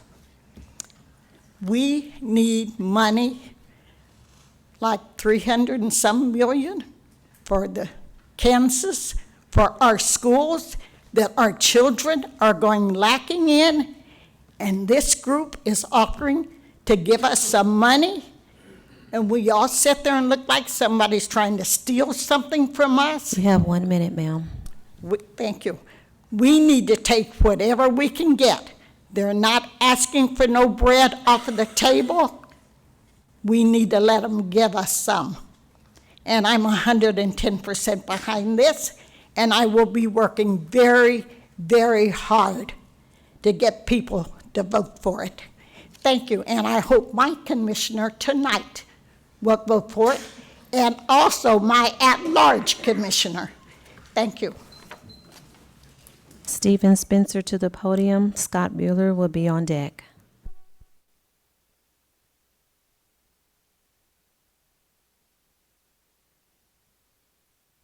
Stephen Spencer, and my address is 2 South James, way down there by Missouri. Remember us? I think I'd have to come out and be considerably supportive of the Ruffin Group, but I'd like to issue a cautionary statement to you folks. Many years ago, when you gave away the farm and built the Kansas Speedway, you accepted a promise and you didn't follow through on it. It didn't happen, and it's not going to happen. The France Corporation was going to build a phase 2. Anybody remember phase 2? Didn't think so. Well, there is no phase 2. cautionary here, I think this is a good proposition, but there was supposed to be a secondary racetrack at the Kansas Speedway. Didn't happen. There was supposed to have been a road racing facility built 2 years, I believe it was, after the opening of the Speedway. Didn't happen. You folks went to sleep. So don't go to sleep this time. Hold these guys up, make them do it, make it a good thing, and don't go to sleep. Thanks. Sir, I will correct one item. They did build a road racing track 3 years ago, and it is operational. So it's inside. It's inside. It's inside the bowl. So anyway, your comments are well received. Thank you. Scott Beeler to the podium. Pete Peterson will be on deck. No, that's right. He's the applicant, so we'll skip that one. Pete Peterson. Pete Peterson also is the applicant. I'd just like to hear my name. Thank you. Can you say Pete Peterson's name 2 more times, please? Pete Peterson. Gary Durbin will be to the podium. Gail Radke will be on deck. 23 total. 4 and against total. We're at Hello, Gary Durbin, 5220 Miller Lane, Kansas City, Kansas, 66109. I was a regular out at the Woodlands. I like to go to the Woodlands. Besides the challenge of trying to pick a winning horse, it was a place to socialize. There was a group that we always sat with together, and there was always interesting and entertaining conversations going on. During the baseball season, when the Yankees were in town, it was common to see Joe Torre out there with his group. I've seen Tom Watson out there. And the late radio personality Bill Grigsby, easy for me to say, was a regular at the Woodlands, Bill Grigsby. There was a Dr. Reed from southern Johnson County. He's an owner of racehorses. One of his horses' name was Perfect Drift, who ran third in the 1999 Kentucky Derby. He and his wife were there frequently. The whole family could go to the Woodlands. You would see kids running around playing on the track aprons. At the live horse meet, the kids would be all around the saddling area, looking at the race horses. The outriders that were there, they let the kids pet the horses. There was a playground on the infield of the horse track where the kids could go and play. You have 1 minute, sir. Okay, the Woodlands, the dog track had a small arcade. The young adults I see now, just like this lady said back here, they miss it. I guess I should get to the point where I want to make a point to Mr. Beeler, because I'm running out of time. I know you said there would not be dog racing, but I would like you to make one exception. Bring back the Wiener Dog Nationals. Thank you. Thank you. Gail Radke to the podium. Terry Humphrey will be on deck. Good evening, I'm Gail Radke. My address is 9600 West 175th Street, Overland Park, Kansas. My husband and I have a racing operation in a farm on 160 acres in southern Johnson County. I appreciate the opportunity to provide this group of distinguished individuals with some personal facts and figures on the racing agribusiness that we have been involved in for the past 45 years in southern Johnson County. We are one farm, and I would like to just briefly give you an idea as to what our economic impact has. both on the state and on the community that, where the racing takes place. At one time, we raced in Kansas at the Woodlands. It was a wonderful facility. I look at it from the aspect of the backside. The stalls were absolutely fabulous for the horses. The accommodations were wonderful. And there were about 1,100 owners, breeders, and trainers that participated there. Now we foal and race in Illinois because the breeding incentives there and the program there is much more lucrative. We also race in Kentucky, New Orleans, Iowa, Indiana, and Minnesota. Our revenue leakage, that's how much money we have to pay all our employees and everything, from Kansas into Illinois is a whopping $340,000 every year. That could be coming into Kansas, but it is not. That's one farm. At the track, it takes 4 individuals per horse. You have the trainer, but you also have a hot walker, a groom, an exercise rider, and a pony boy. As a matter of fact, I just got my my payroll. You have 1 minute, ma'am. For this week. I have 4 grooms, 3 hot walkers, 2 exercise riders, a pony boy, and the trainer. That doesn't count the shoer, the veterinarian, the guy that brings in the feed or the hay. Kansas breeding and racing is on the verge of extinction due to fierce competition from already fully developed racing and gaming operations in the surrounding state. The revenue leakage is into the millions. If I might add, the horse racing industry in Kansas is not in competition with Kansas casinos. Kansas racing is in competition with tracks in the surrounding states. The gamers who participate in the casinos are very different from the racing enthusiasts at the track. In addition to slot machines, casinos have gambling choices in the form of table and poker games. Racing enthusiasts, or equitourists as I call them, study programs, make choices, pick jockeys, and then they pick a horse and they run with it all the way around the track and hope that it wins. Reopening the Your Woodlands. time is up, ma'am. Thank you. Sorry. We need to open the Woodlands. Y'all are losing a lot of money at the revenue stream that's leaking Terry out of the state. Humphreys to Thank the you. podium. Mitch Grinstead will be on deck.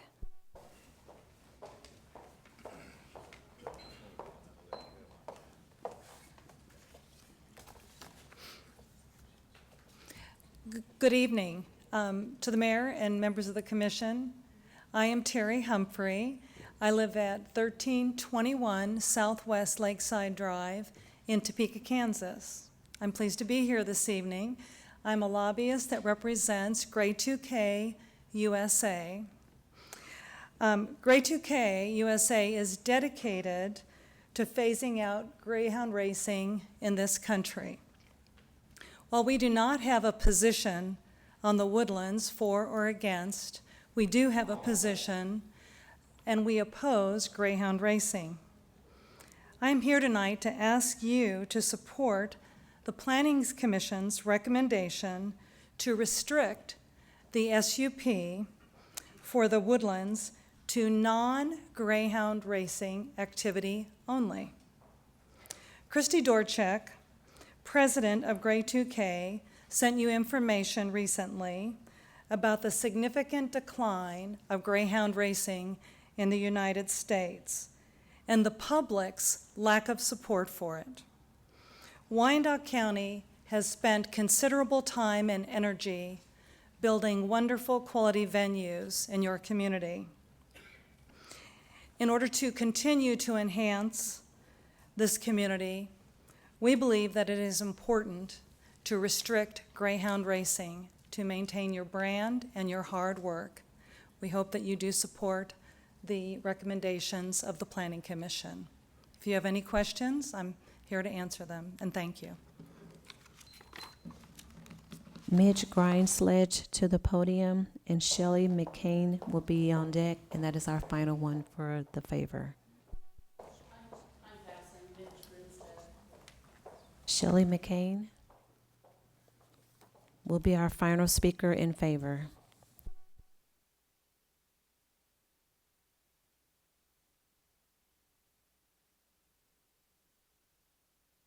My name is Shelley McCann. I live at 2318 North 86th Terrace. Reopening the Woodlands is a win-win situation for Kansas City, Kansas. The Woodlands will generate jobs, funding for schools, income for our city and state. How can you say no to someone who is willing to ask for nothing and yet is willing to invest in our community? I encourage you to vote yes for this. Thank you. Thank you. Okay. We will close the in favor portion, and now we will move to those who are opposed. I do offer this. If you are in the audience tonight and you are in favor of it, but you didn't want to speak, I'd ask everyone who's in favor to please stand so the commission can see who you are. Thank you very much. All right, we'll now open it up to those who are opposed. Corb Maxwell to the podium. Cher Oliver will be on deck.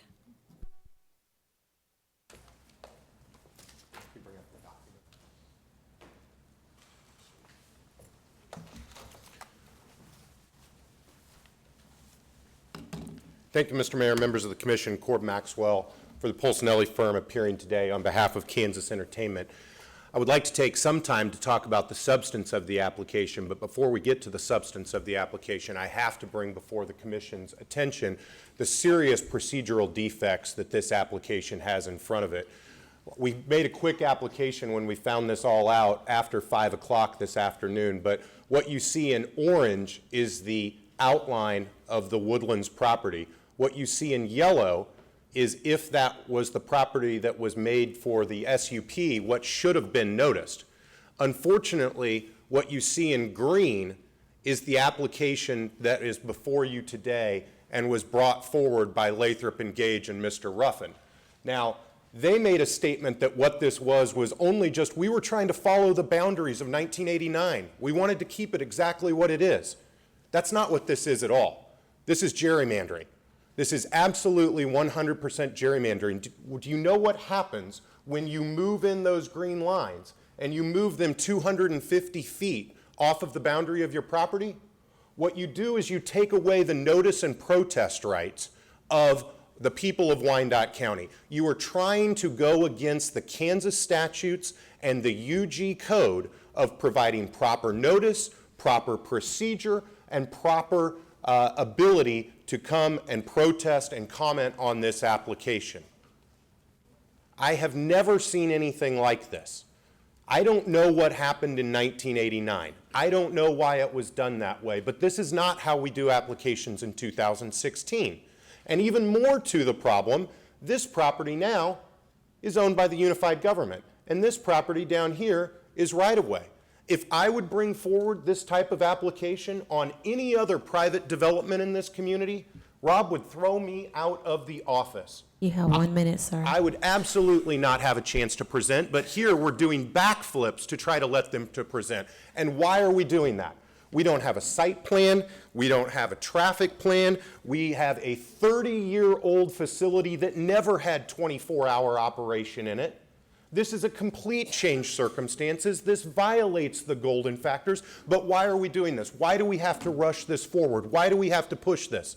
The applicants said it themselves. This isn't about this commission. This is public theater. This is public theater to get the process started in Topeka. And what is that process? That process is to come and cut your taxes. Under current law right now, if this facility moved forward, they would have to pay you 3%. They want to reactivate the legislature so they can bring down your tax rate to 2% for this unified government. They talked about star bonds and other tax abatements and others. This is the single biggest tax abatement that has ever been put in front of this commission with what they're asking here today. Thank you. Thank you very much. Cher Oliver to the podium. Bob Felix will be on deck.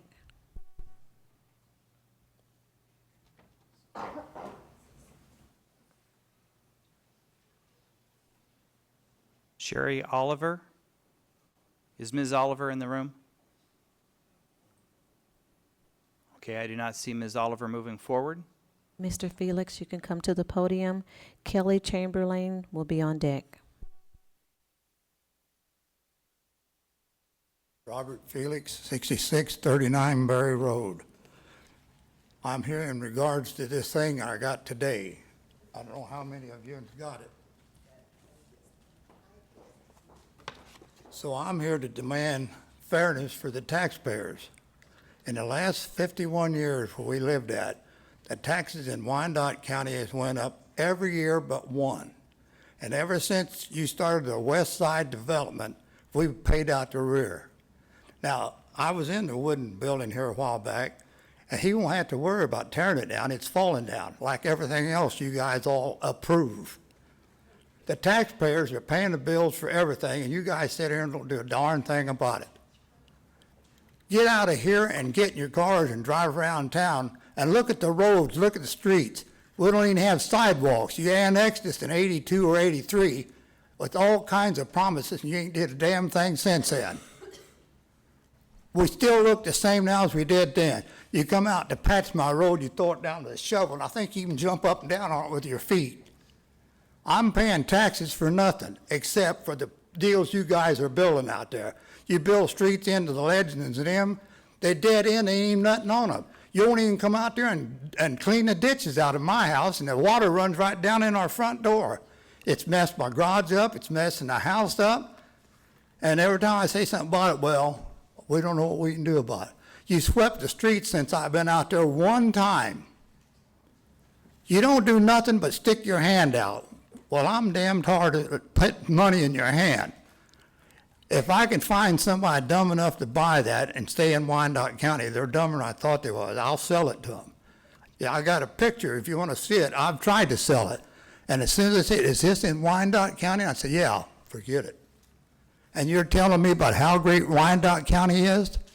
And you know, we went to Have Topeka. 1 minute, sir. 1 And minute. 3 of the judges told them that they couldn't just walk in and out of our property out there. And when I said something to Wyandotte County about it, they told me, we'll go in and out of your property anytime we want to. I said, well, come out and try it. I'll be home tomorrow. If you walk on my property tomorrow, see what happens. Thanks for nothing. Kelly Chamberlain to the podium. Beth Pally will be on deck, or Polly. Hi, good evening. I'm Kelly Chamberlain. I live at 12636 Leavenworth Road. I am a Piper resident. I also come to you today as a representative from Great Plains SPCA, where I serve as Vice President and Chief Operating Officer.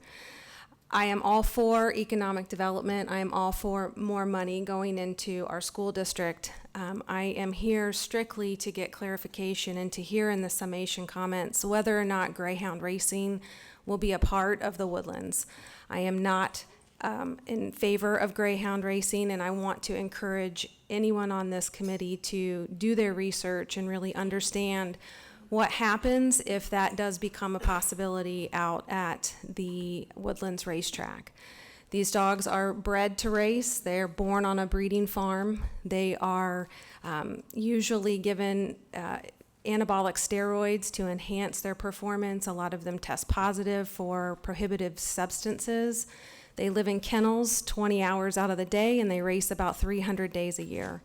I want you to really make sure that you understand what we would be getting into if you allow Greyhound racing to take place at the Woodlands. Thank you. Beth Polly to the podium. Monica Randall will be on deck, and that will be our last presenter for opposition. Hi, my name is Beth Polly. I am here with Great Plains SPCA on 5428 Antioch Drive. I am also here to explicitly talk about the subject of Greyhound racing at the Woodlands. Thank you for allowing me the opportunity to speak this evening. As I said, I'm here on behalf of Great Plains SPCA. We serve 35,000 pets and people each year, including residents here in Wyandotte County. I'm also speaking on behalf of the Pet Animal Coalition of Kansas, which is a coalition of shelter leaders and industry experts who work together across the state of Kansas to elevate the standards of care for our pets in our communities. As animal welfare professionals who are in the business to not only protect and improve the lives of animals in our community, but to also rehabilitate animals who come to us sick, injured, neglected, we have serious concerns about the treatment and living conditions dogs are subjected to while being forced to race for the public's entertainment. The last time greyhound racing existed in Kansas, greyhounds routinely suffered serious injuries. In 2007, there were 205 reported greyhound injuries at the Woodlands and Wichita Greyhound Park. In the last 6-month season at the Woodlands, 80 dogs were injured.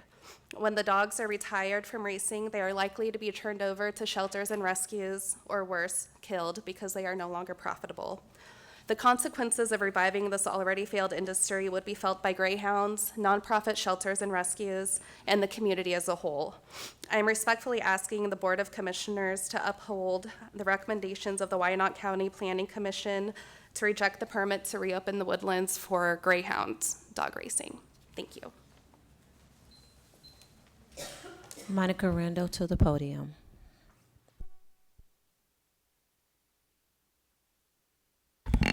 Good evening. My name is Monica Randall. My address is 3409 North 128th Terrace. I reside in Piper School District. I'm employed by the School District of Kansas City, Kansas, District 500. So I come to you this evening with a concern that they said 34% Mill Valley will be granted to Piper schools. I need everyone in the audience to understand they're saying Piper schools. They're not saying Kansas City, Kansas public schools. They're not saying Turner. They're not saying Bonner. They're saying Piper. And I have a real problem when we have 20,000 students in KCK public schools who will not have access to the money that they are proposing as a meal for Piper. That is a problem for me. I am employed by that district. I know the needs, the concerns of the students and the families that are supported as a part of our education process. And I think it's very unfair that we're going to have a Woodlands process or a Woodlands development that is not going to support all of the schools in this county, in this city. In addition to that, I understand that when Hollywood came forward, their agreement was that they were providing funds for all of the school districts. Again, this one is only for Piper, and that is a problem for the children that are in our city. Let's be very clear. Don't rush it. Our children don't need you to rush it. Our city does need you to be very conscious about what is the efforts to make sure that we have profitable jobs and profitable properties going on in our community. I too would love for our taxes to come down. I see that this could be a benefit, thank you, a benefit to assist in that, because I do have taxes that are ridiculously high on the western end as I live in Piper. But at the end of the day, I serve students in KCK, and my conscience cannot allow for us to spend this kind of money and not consider all of the districts in our city. All right, that concludes our public hearing. We will give the applicant an opportunity to respond. Before we do that, we've been at this for 2 hours, and so we're going to take a short break. I can assure you recess isn't what it used to be, but we're going to take about a 5 to 10 minute break. We will reconvene. It'll be about 8 minutes. We'll reconvene at 10 after, and we'll be right back here and start off with the applicant. Thank you.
We have heard from 20 individuals who spoke, 15 in favor. I did not ask those in opposition if they would like to stand. I offered that for those in favor. If you are in opposition, you would like to stand so we can see your stance, I'd invite you to do that at this time if you would care to do that. All right, thank you very much. All right, so we have heard from the public. We are now closing the public hearing. We will give the applicant an opportunity to make summative comment, and then I will turn it over to the commission for discussion. Thank you, Mr. Mayor and members of the commission. Again, thank you for your patience this evening. I want to thank all the folks that came out tonight to speak, including the opponents. It's good to have both sides of an issue expressed. I should know better, having been an attorney this year going on 36 years. I made one of my first learned things to do, a mistake tonight, and that is I forgot to introduce my own client, and I do apologize for that. I have here tonight from the Ruffin Companies, Phil Ruffin Jr., who's right here. He's the executive director of Ruffin Companies and the director of all the parimutuel activities of the company. Also have William Shea, who is the executive vice president of Ruffin Holdings, the parent company of all the Ruffin Companies. I will keep my comments brief. Mr. Mayor, I think everyone is aware, but I want to repeat here that not only did we receive staff approval and staff's comments with regard to our meeting of the golden criteria, but we received a favorable vote from your planning commission of 8-2. Those are no easy votes to obtain, and I think they carry or should carry great weight with this commission. I said this before the planning commission. I want to say it again here tonight. Did you hear a single thing as a reason why an SUP should not be granted on this property? Did you hear a single reason? Did you hear a single neighbor come up and complain that it was changing the character of their neighborhood or the use of this property would be out of line with your master plan, which essentially calls for it to be developed? I think we all know the answer is zero. You heard nothing of the sort. All of the comments are in favor. That means the overwhelming weight of any evidence that has been submitted to you in a quasi-judicial body capacity has been to favor this proposal. We heard something again about tax breaks. I know you guys are smarter than what was being said to you. There's nothing operating at the Woodlands. It hasn't for 10 years. None of the tracks in the state are operating. Zero is still zero, last I checked. What is a tax cut against zero? You get zero still. We're trying to put something into effect that is economically viable so that this community can reap the benefits of it. We, of course, heard someone ask about the greyhounds. I've not stood here tonight and asked to change any of those stipulations, one of which is that we do not race the greyhounds, and the only way we could is if we came back and presented an application to you, which would mean a whole nother process for folks to be heard. We have no present intention of racing the greyhounds at the Woodlands. Taxes is essentially the last thing I'm going to speak to.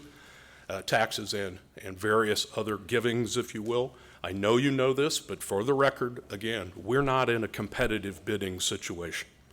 There is no contractual consideration coming to Ruffin as the result of this application. We're paying for it all on our own. We're not asking for anything back. Tax-wise, I've already given you the numbers. I won't repeat them, but when we heard the individuals indicate their taxes are going up, we're trying to pay you millions more in taxes than you are receiving today. Lastly, and I have spoken to the nice lady that referred to the Piper School District, I just again for the record, we're just adhering to the mill levy requirements, the 34%. There's another 20-some% that goes to the county, 20-some% that goes to the city, and you all decide what happens with that money. We don't have anything to say about where taxes go, and I just would like that on the record. So again, a long process, but a well-thought-out process after many, many meetings with staff and others to try to answer all questions and to stand for all questions and not duck any of them. We need your approval. I said that. Time is of the essence. There's nothing you're waiting on here. There was a number of things said about this or that with legal descriptions. We met all of the legal requirements in the state of Kansas. Your attorneys have reviewed it. Your staff has reviewed it. We have met the requirements of the law. In fact, we've exceeded them. The requirement is 200 feet. I've already told you not only are we 300 feet back from our own properties, but we built a tall berm there back in the 80s to further shield those properties. That's why those folks are happy. That's why none of them are here. So let's not be misled by someone complaining about setbacks or legal descriptions on a property they don't have anything to do with. They're 5 miles down the road or whatever it is. It's just merely an attempt to throw up a roadblock so they can keep a monopoly and keep the community from benefiting from this private investment. I hope that you will give that short shrift. Again, thank you very much and good evening. All right, I'll now open it up to the commission. Commissioner Walker. Mr. Beeler, I have a question for you. Can you speak directly into the microphone, sir? Mr. Beeler, I have a question for you. Yes, sir. First of all, as I recall that law, doesn't the law prohibit you from receiving any tax benefits, incentives, inducements? No. Are you sure of that? Quite. Okay.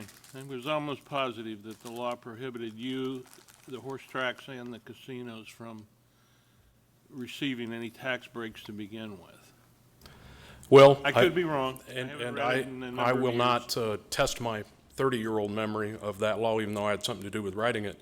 But I think the point here is whether we're talking about, we're talking about this whole thing. We're burdening now with taking back some of that land onto ourselves, about 200 and some acres of ground. We're not asking for any benefits on any of it. Whether or not we're talking about the footprint of the horse track or not, if that was where your question was to go, we're not asking for any benefits on any of it. Much was made of the fact that you're asking for nothing. I seem to recall that there was something in the statute that prohibited the request from, anyway, let's move on. Right. I have another question. Yes, sir. We have a phenomenon here in Wyandotte County that seems to be that, well, this addresses the woman's concern, or is pointed at her concern. If I build my house for $250,000, let's make it somewhat modest, the tax man I know is going to tax me at least that first year at $250,000 at the at-built cost. You'd probably agree with that proposition. I do. But we have a phenomenon here in Wyandotte County that it seems like out west, people build things that are $250 million or $120 million, and then when it comes time to, and they make these promises in front of us that they're going to pay all these taxes based on that value, and then when it comes time for the tax man to assess them, they come up with some sophisticated legal argument by some silk stocking law firm that I've cotton. Okay, you're fine then.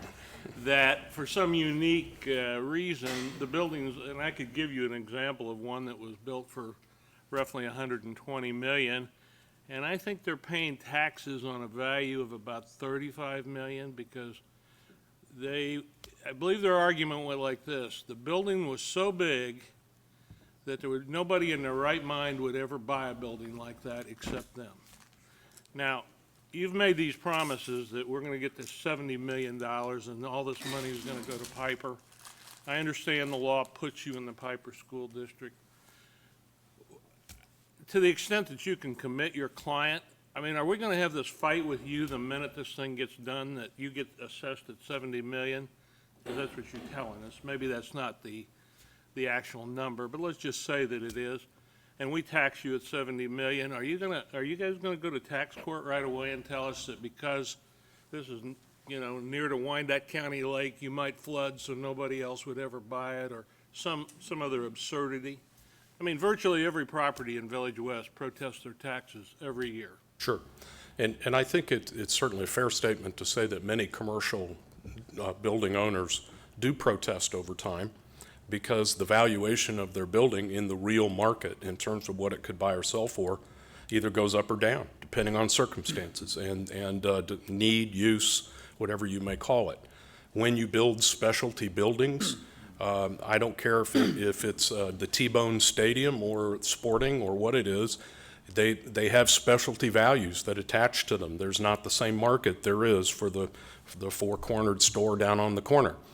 I will just tell you that for that reason, and that reason primarily, that's why I used a lesser valuation number than the construction cost to even be able to tell you that the taxes would still go up by millions. That's why I did it. Valuation in the real world is not, I mean, I'm not an appraiser, but I've done enough of this to know that values do change over time. So certainly no, I couldn't commit, Commissioner, that my client would not ask to pay taxes based upon their proper assessed valuation, and nor would anyone do that. But I can tell you that, again, this facility is going to be state-of-the-art. It will be very costly, and it will have a high value. How long that value lasts is up to someone else's determination, but tax per the law is paid upon property valuation. I hope I've answered. Thank you. County Administrator Bach. Thank you, Mayor. Mr. Beeler, just a couple of points I want to clarify in your statements as you came through. You noted your statements about the 2% net electronic gaming machine income. Yes, sir. Are you committing that to our community, that you will pay a minimum of a 2% of the net electronic gaming machine income, which I would interpret it per your definition was net gaming revenue, but I'll use your revenue that, or your definition if that's what it is, that it's it is the gambling money less the term in the statute. Winnings that are paid out. It's the term that's in the statute. I guess I'm asking. I understand your question. Because we don't know what's going to happen in the statute in the end. Well, is that a commitment you're making back to our community? I think I need to answer your question straightforward, which is no, I am not making that commitment. I am stating to you that that is what is proposed in the statute, and I will tell you that my clients are supporting the passage of that statute, which means we're trying to pay that amount. I don't know what legislators are going to do, and that's all I can commit to, but I said something to someone earlier today that if it goes down from that number, I need to buy some swamp ground somewhere. That's highly, highly unlikely, but I'm being as straightforward as I know to be. I'm not committing to something that isn't in the law, but that's what the law is going to be if this legislation passes, and then we will pay it. Okay. So I have a question about that. So if the law passes, and I appreciate your thought that the state is concerned about what the local government wants, I would dispute that with strong evidence that we don't have time to go into. But if the law passes, say they'll do what you want. No. Their But interest. if the law passes, because the one in the Senate right now has 0 for the city. The one that's already passed the Senate that's sitting in purgatory in Topeka right now has 0 for the city. So if it's 0, then you're committing to pay 0. Is that right? Mayor, I think you and I have had this conversation. I'm not aware of any bill that is supported by my client in the legislature, in any committee, that is 0 for the local government. I'm aware of the 2% bill, and I'm trying to stay on the facts, which the facts are that's the legislation that's pending. That's the legislation that we're working on in Topeka, and we hope to bring out for a vote. It will be a combined 2% for the local government, meaning Wyandotte County and KCK. I don't know about that other thing, and we're not supporting it. It's not our bill. I have bills passed all the time that I'm not supporting. I'm just getting clarity that if it passes with a 0, which is a possibility, because it's out of all of our control in this room, then you're committing to paying 0 to the local community. Is that right? I apologize, but don't like the words. I am not saying that. What I'm saying is anything is a possibility, Mr. Mayor, but I believe there is no reasonable possibility of that happening. Mr. Bach, can you differentiate for me? I submitted the letter, Mr. Beeler, that you gave to me by the gaming statute. All communications regarding a planning and zoning issue are public documents. I've pass that out to the commission so they can see it as well. You're talking about the email I sent? Yeah, the email, Yes. thank you, the email that you sent me. It says 2% of net electronic gaming income. Mr. Yes. Bach, can you explain the difference between revenue and income as it pertains to the casino, and the revenue that they pay, and the difference in definition between revenue and net income? Well, the definition we have on the net revenue, or the net revenue from the casino today is one that it's the winning, or it's the money paid into the casino less any winnings. So it is truly on all the gambling money that comes in that they're able to. It does not net out any kind of operations and such. That is the definition that Mr. Beeler used, and I would hope would be consistent. That's not necessarily the way you factor net income by many standards, but he did not use that kind of definition. He used a definition that stated that more of what you would consider net revenue for most accounting purposes. And Mr. Bach, you have the exact language out of the statute. Could you refer to that and in comparison to? I don't have that in front of me. Right. It essentially, Mr. Mayor, net electronic gaming machine income is all cash or other consideration utilized to play an electronic gaming machine operated at a gaming facility. So it's all the money going in to that machine, less cash or other consideration paid out to winning players as prizes. That's the definition. So does it include the costs of custodial and service and electricity and maintenance and depreciation? those things are not paid out to winning players. So the answer is it is not deducted. Okay, so for clarity, you're talking about net income. Now, the other question is, what about the revenue for other gaming? You mentioned horse racing, and you also mentioned simulcast. Why is that excluded in your statement, the income from those? I'm again repeating, these are the legal requirements. These aren't my proposals. This is what's in the law. So But you're supporting it. We are supporting it. So why are you supporting excluding gaming, racing, and simulcast?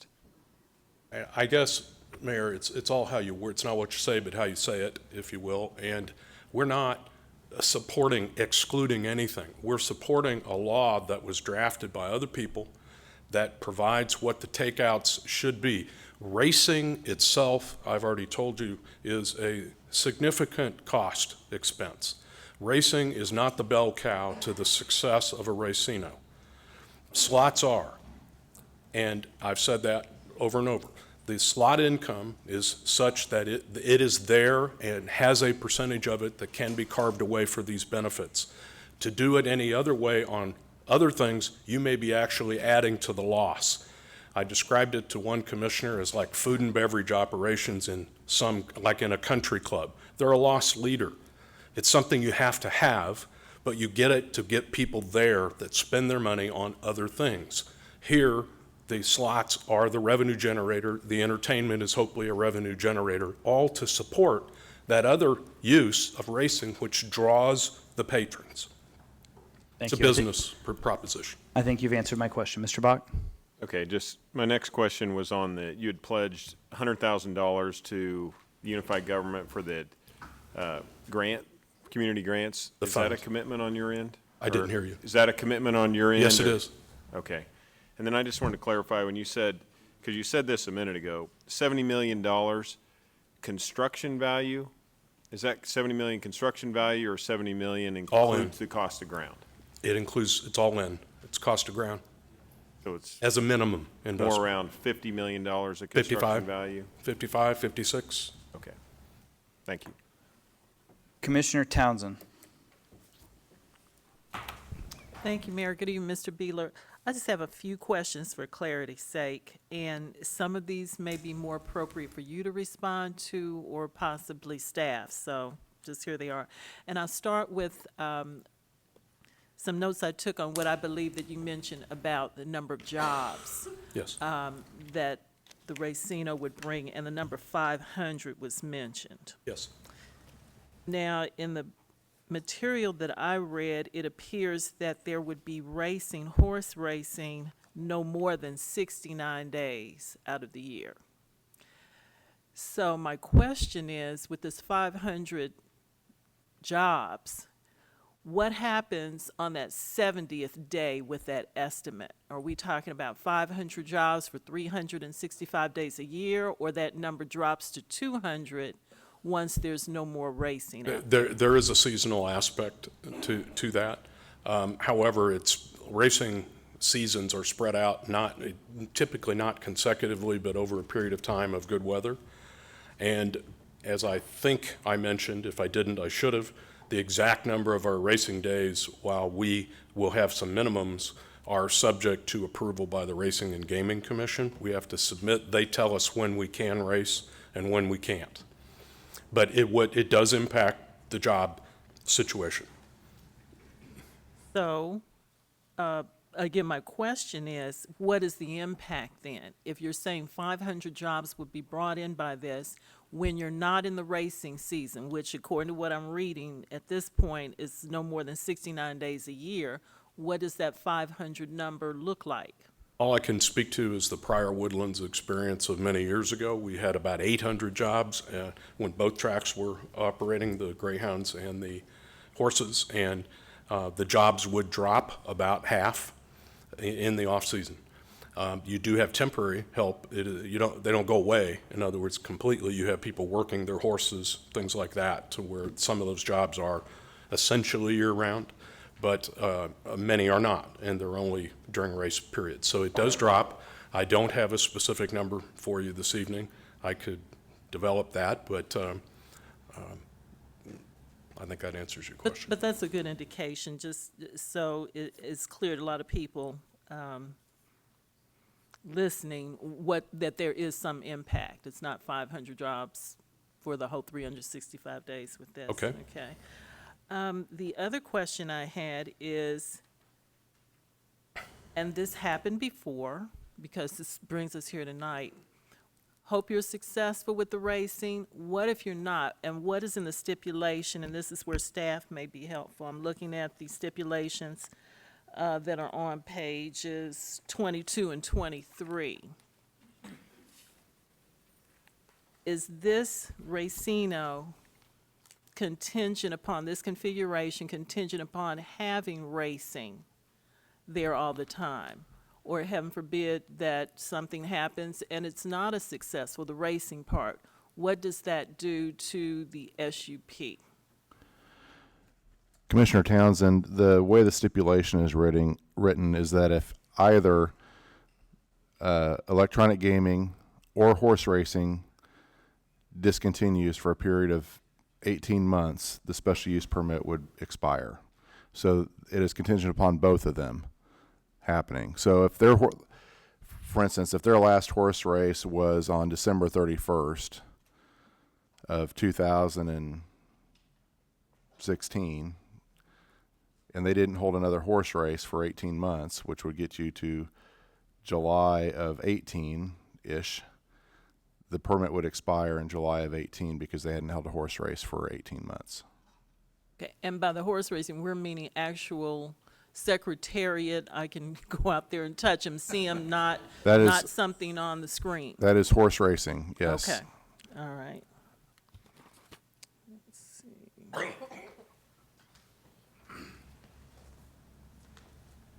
The last question did have a concern about, based on Councilor Maxwell's statement, just what are the boundaries we're looking at now for the territory that is being proposed in the SUP? I was a bit confused by that. Could you just put that back, right back? The one before that, if I could have it. Too hard to do? That's okay. The one, just the regular aerial, or what, from your presentation? It blows up the unified government section a little bit, but we can use that. Commissioner, in the lower,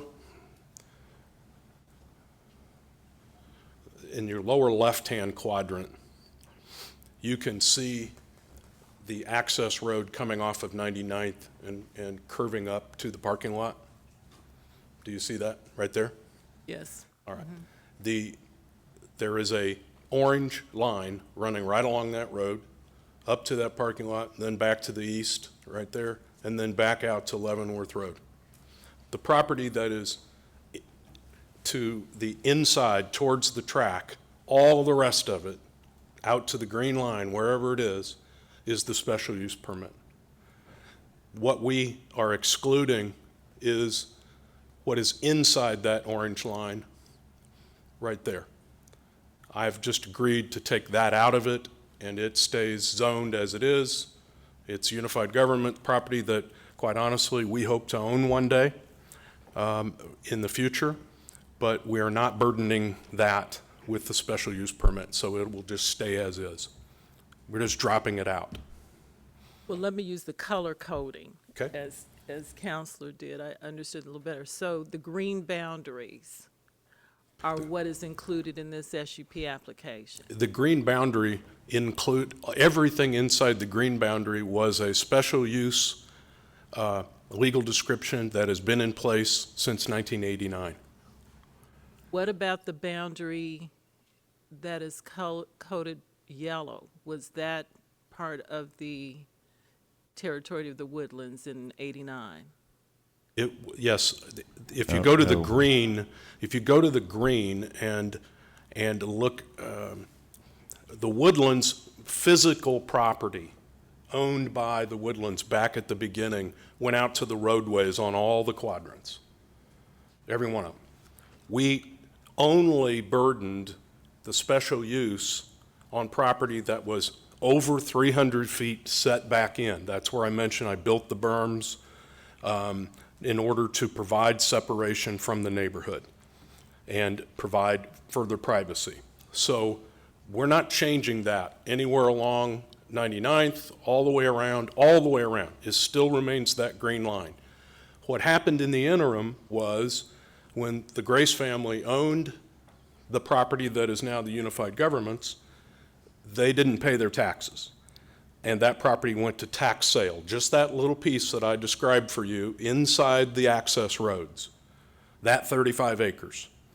But the legal description that had been the SUP all those years, it's still there.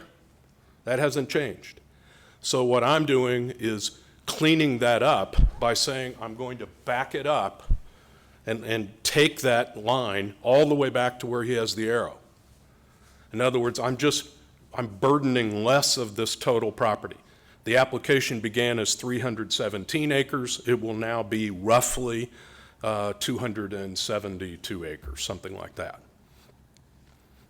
Have I confused you? No, Okay. I understand, but I wanted to get some clarity on the point that So in other words, we over-noticed, and we're simply taking it back and backing everything up onto ourselves further. So we're even further away from any homeowners. Well, I will say this, and I'll let it go. It appears that there was under notice from what there could have been from those yellow boundaries, if that's what the old. No, again, I'm sorry. Mr. Beeler, I might be able to answer that since we provided those notices. Commissioner, when we used our system to calculate the boundary, originally we did that and there was a system error and we left 5 individuals out. We redid it by hand and we noticed everyone inside of this yellow line, with the exception of this property right here that's this little yellow bar that on the 100 scale map is literally the width of a pencil into the notice area. And that one property that if the proper notice boundary had been the orange line, they would have needed to get notice. When the proper notice boundary based on the legal description provided is out here, they weren't in the notice area. So we noticed everybody all the way around here on the yellow line based on the larger boundary except that one property. So I feel like the notice complied with the state law, complied with our ordinances. It would have been nice if this one had been in there, but it wasn't. Okay. If I can just add one thing. Where that little mark is by his arrow, from our outer property boundary, that is not the legal place you measure from under the law. That is right at 200 feet. But when you include the green line, which has the big berm all the way running through it north and south, through the middle of that, it's over 500 feet from that residence. The requirement under the law is 200. If you see, that's what I mean by we've over-noticed. We weren't even required under the law to give legal notice to any of those people, but we did, just to be good neighbors and be sure we had a full neighborhood meeting. Okay, I appreciate that explanation. Point number 14 on the stipulations, it says a final plan review is required. And again, this may be from Mr. Richardson or staff. Final plan review is required, but what about approval of the plan and by whom? Commissioner, the final plan requirement is, the final acting body on that is the Planning Commission, unless 3 or more members of the Board of Commissioners request that it be heard by them, or if the applicant appeals the decision of the Planning Commission to you all. So in most cases, you do not see a final development plan because nobody has requested it and there's been no appeal to you all. But when this comes forward, if you all wanted to see it, I received information from 3 of you. I would schedule that on your normal agenda as I would any other item. I suppose you all could say tonight that you want to see it, and then we would carry that forward from this evening. Well, I for one would want to see it. And again, is the body's approval required? Particularly since there's been conversation that we don't know a lot of the specifics. We hope to see, Gillies and all the other things that you're talking about, but those have not Certainly, been fleshed out. the final plan review is a requirement. It would be approved by the Planning Commission.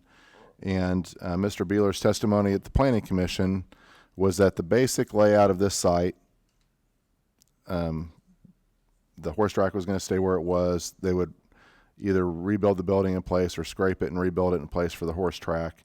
He did not say what was going to happen to the dog track at that point in time, but that would be clarified at the final plan.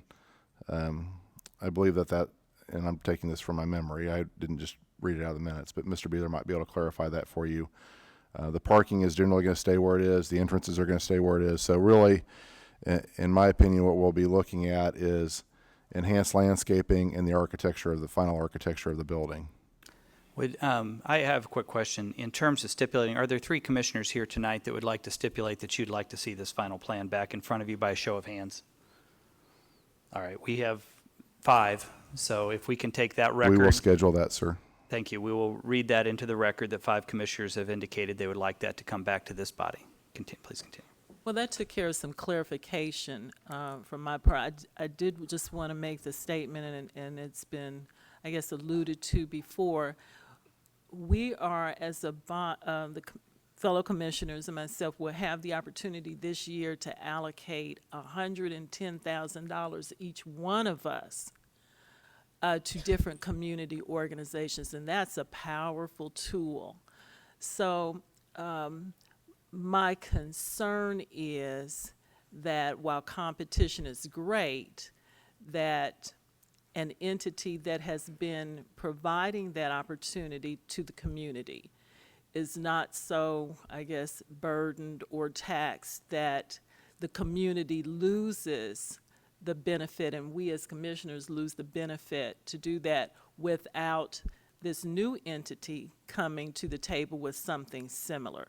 I understand the statements made earlier before. That's not exactly why, we're here tonight for the development deal, but I did want to voice on the record that is a concern for me. I won't speak for my other commissioners.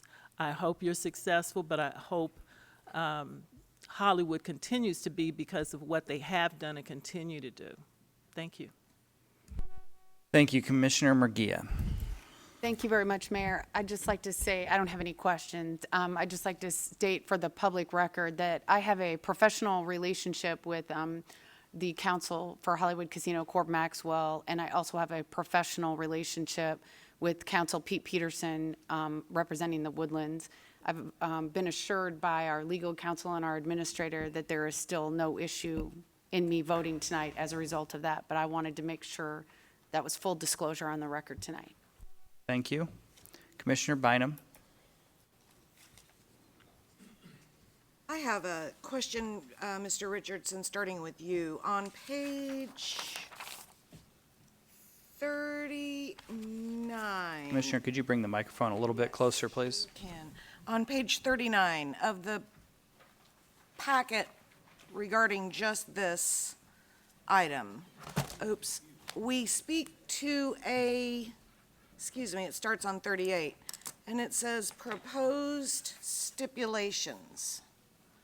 And I've been looking at that for most of the day to try to understand if it's a part of this agreement.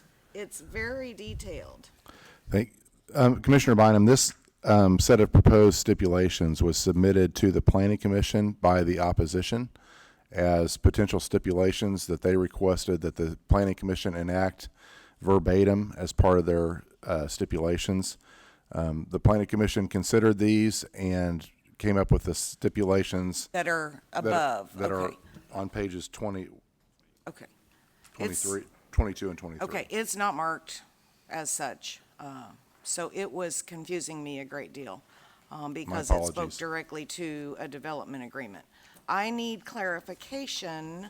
I think the mayor did a show of hands around us looking at a plan review, which would not be the same thing as a development agreement, correct? That is correct.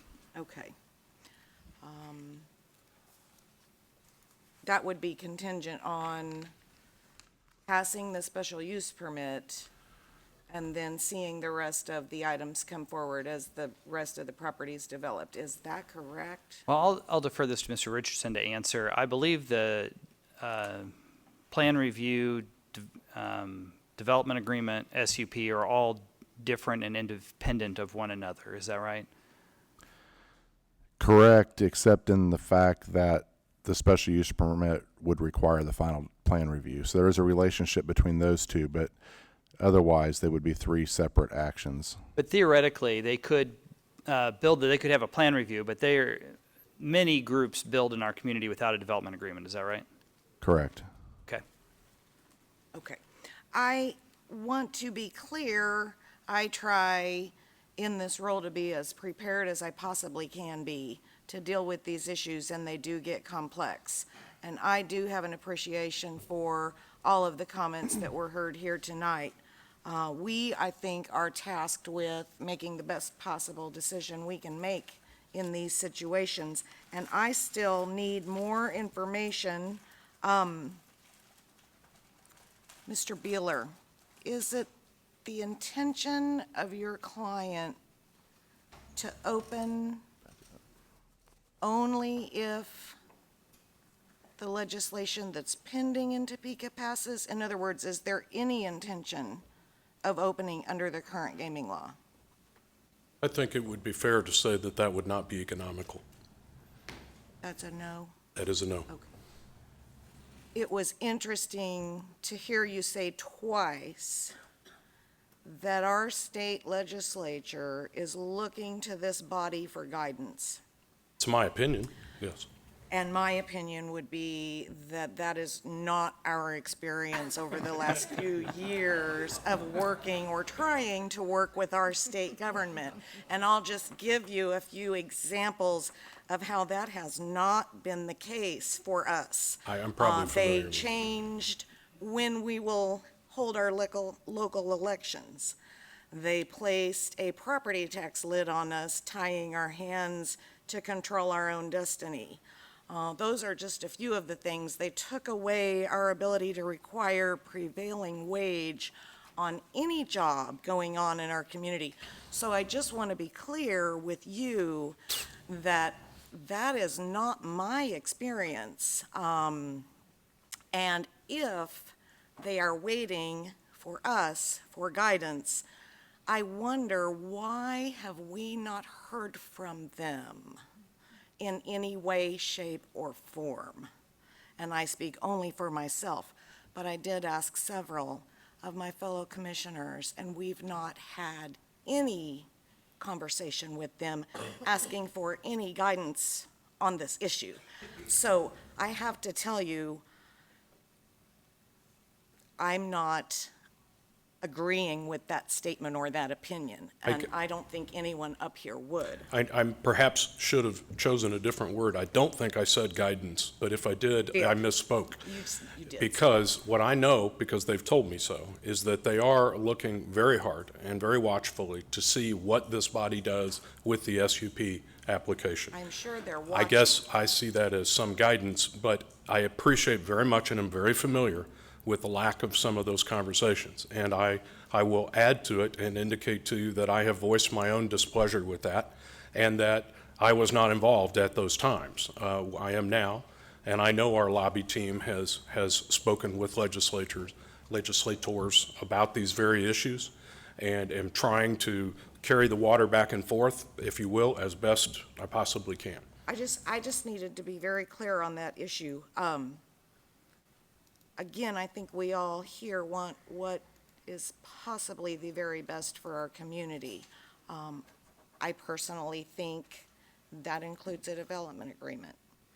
I do not know why every item on this agenda prior to this one, even used car dealership, special use permits, and other items that were way smaller than this. If you scroll through our agenda packet, which is a public document, every single item had a site plan, even the smallest items, and yet We have a site plan.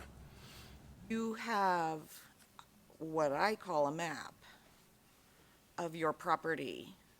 Those site plans are on record with staff back into the 80s, and they reflect that picture right there.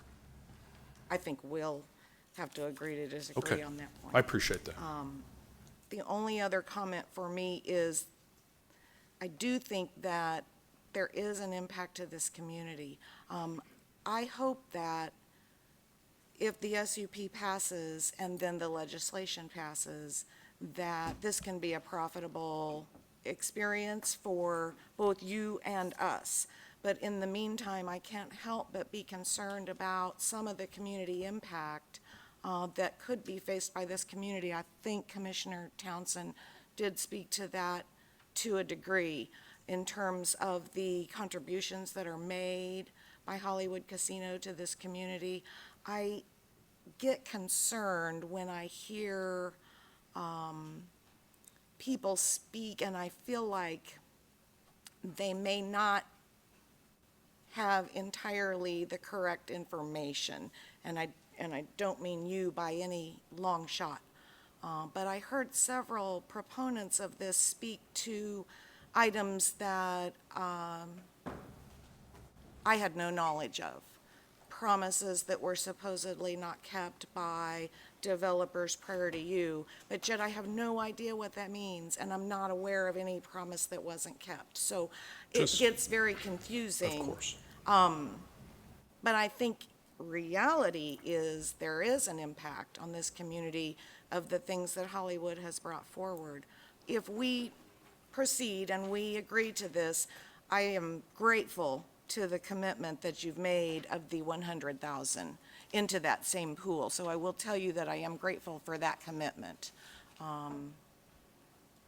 Mostly, I just needed you to hear the thoughts that were on my mind as I've spent so much time contemplating what it is we're being asked to support here tonight. And I thank you for listening to me. I do appreciate it, Commissioner. Thank you. Commissioner McKiernan. It has been most illustrative to do all the reading that I've done, to listen to all of the testimony and the perspective that we've gotten tonight. Mr. Beeler, I want to thank you in particular for your continued thoughtful and informative answers to all the questions that have been posed to you both tonight and prior to tonight. It really does frame the decision we have before us when we consider that our job as a Board of Commissioners is to rule effectively on the result of the Planning Commission. The Planning Commission voted by a vote of 8-2 to approve the special use permit as put forward with the 17 stipulations. You've added an 18th stipulation tonight of charitable giving. And based on that, I would move to approve the special use permit as forwarded by the Planning Commission with the additional stipulation you offered tonight. Second? All right, we have a motion and a second. I want to clarify a few things before we vote. Can you put to rest the issue of greyhounds?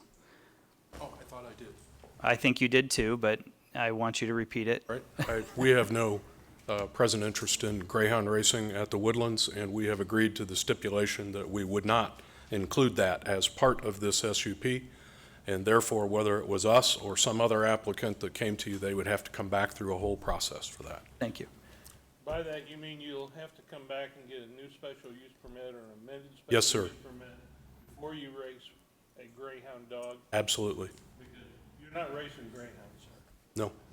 I don't mean presently, I mean at any time that I'm here or these people are here, or probably the people that will follow us. I would just, if there's even a twinkle in somebody's mind about racing dogs, don't bring it here. Yes, sir. Okay, so that's been clarified. You mentioned simulcast. Yes. Is that a part of your plan? Yes. Mr. Richardson, is that a part of the special use permit application? The application to me said horse racing. I don't know that horse racing to me is watching the live horses. I don't know if there's a legal definition of that I'm missing, but I heard simulcast for the first time this evening. My question is, does a simulcast can be a live race? Does that count as one of your 60 races? No. Okay, so live that means racing by definition means live at racing, the Woodlands. horses, little hooves in our At the Woodlands. At the Woodlands. All right. The only thing we would be doing as an ancillary use to that is showing on television races that are going on somewhere else. That would be in addition to, as I said, an ancillary use of the facility. All right. And I mean no disrespect to Mr. Richardson, but we answered that question at Planning Commission as well. That you believe that simulcast is included? That's always been part of our intention to do that. Once again, I need to add, it's subject to the Kansas Racing and Gaming Commission's authority. We can't do it without asking. The 750 gaming machines. Yes, sir. Is that a ceiling or a floor? It is, at the present time, a ceiling. You cannot have more than 750. Yes, I did call, and I don't want to make a big deal out of this. I typically just don't promise things that I don't control in the future. In other words, I am putting a ceiling on that, just like Commissioner Walker asked me. I couldn't put 751 in without coming back and asking. Okay. So my concern is, my personal opinion is I'm not a big gaming person. I don't bet on horses. I don't bet on anything. I'm not opposed to the Woodlands reopening. I think there are a lot of people in the community that want it, and I think there's enough people in the community that want it that would benefit from it, that I would support it reopening. The question about the special use permit that I have is what we have is an unknown economic impact, and that is one of the golden rules in terms of the size of the investment. You've committed $70 million. I believe you paid 20 for the land. Less. 15 for the land. Yes, sir. So we're looking at a $55 million investment in the facility, minimum investment in the facility. Correct. And I'm concerned about being able to provide the police and fire services for this application on a 24-hour basis. You were a 14-hour operation before, and it would now be a 24-hour operation. And without gaming revenue coming from the city, to the city stipulated, I'm concerned that if we lose, and I've seen the KU report, which was not a neutral. I mean, it was funded by you all, so No, sir, it was not. It wasn't funded by us, so we don't know where it came from. But I do think that there was I do. It was funded by the horse racing industry in Kansas. Okay, so it was not a neutral. I didn't say it was neutral. It just wasn't funded by you, fair enough. It was not funded by us. Okay, so we don't have an economic impact. My concern is, it is possible that it could grow the gaming industry in the region, and it could bring additional revenues. It is also plausible that it could detract from the revenue from the casino. And different from Target and Walmart just going at it with the same level of contribution to the city, it's possible that we could lose contribution from a group that's paying, in addition to their property taxes, which I believe they have disputed, to your point, Mr. Walker. Every year. In addition to losing potential revenue there, we could lose gaming revenue there, and they are paying 3% of gaming revenue to the city. So it's possible that this could take money away from the one that is paying for the services we provide on a 24-hour basis and shift it to a group that is not paying us and potentially paying us nothing. And I think that's a stipulation outside of the property tax piece. So I do think that is a relevant economic impact. I think I would feel more comfortable in a special use permit if it were, if we had an independent study done. Mr. Bach, what would it take to have an independent study done on the economic impact? I don't want to rob Peter to pay Paul, and I don't want to damage the revenues that we have coming into the city now, nor do I want to have a facility open 24 hours that we're not able to provide adequate service to. When we did the economic studies for the casinos that came in, I believe that ran about $170,000, which were funded by those casinos that were the applicants, part of their process. I would venture to guess something like this to analyze the gaming revenues, where they come from, and impact of what could happen from the Woodlands could be a $30,000 to $50,000 type study. And how long would that take? Probably 90 days. Take 90 days. Well, that's the part of the study. I'd have to go out for an RFP to select someone. Okay. So 90 to 120 days.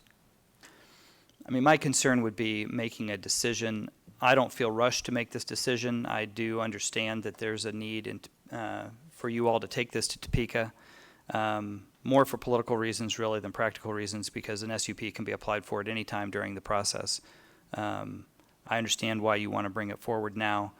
My concern is I don't think we have adequate information on the total economic impact this would have. And if it were delayed, it would just push it out of this legislative session into the next one, which is next year. So I think I know we have a motion and a second on the table to approve it, but I would think we would be better off asking for an independent study, asking the applicant to fund an independent study that we could actually gauge the gaming revenue loss or gain from an independent group that would allow us to make a good decision long term. So that's my opinion. We do have a motion and a second on the table. I'm not seeing any other commissioners desiring to speak. So I'll ask our legal, how many votes does it take to pass? Mayor, in looking at this, you're looking at it, if you're overriding the Planning Commission's recommendation, it does take 8 votes. However, I don't think that the changes that have been made tonight were significant in that they weren't considered by the Planning Commission, or that they would really affect the zoning aspects of the vote. So therefore, I think it'd take just 6 votes to approve the application. Thank you. Commissioner Philbrook. Yeah, you're right. I was going to be quiet, but I do have to say a couple of things. And that is this seems like a catch-22 to me. I see what all it could provide for us, but it's kind of like pie in the sky. And you guys really do a great job of creating a wonderful picture, okay? But I don't know what it's really going to turn out like. And we don't know if it's going to pass at the state level. So on the air, to be cautious, what's the worst thing that's going to happen if we delay this vote or moving you forward by 120 days?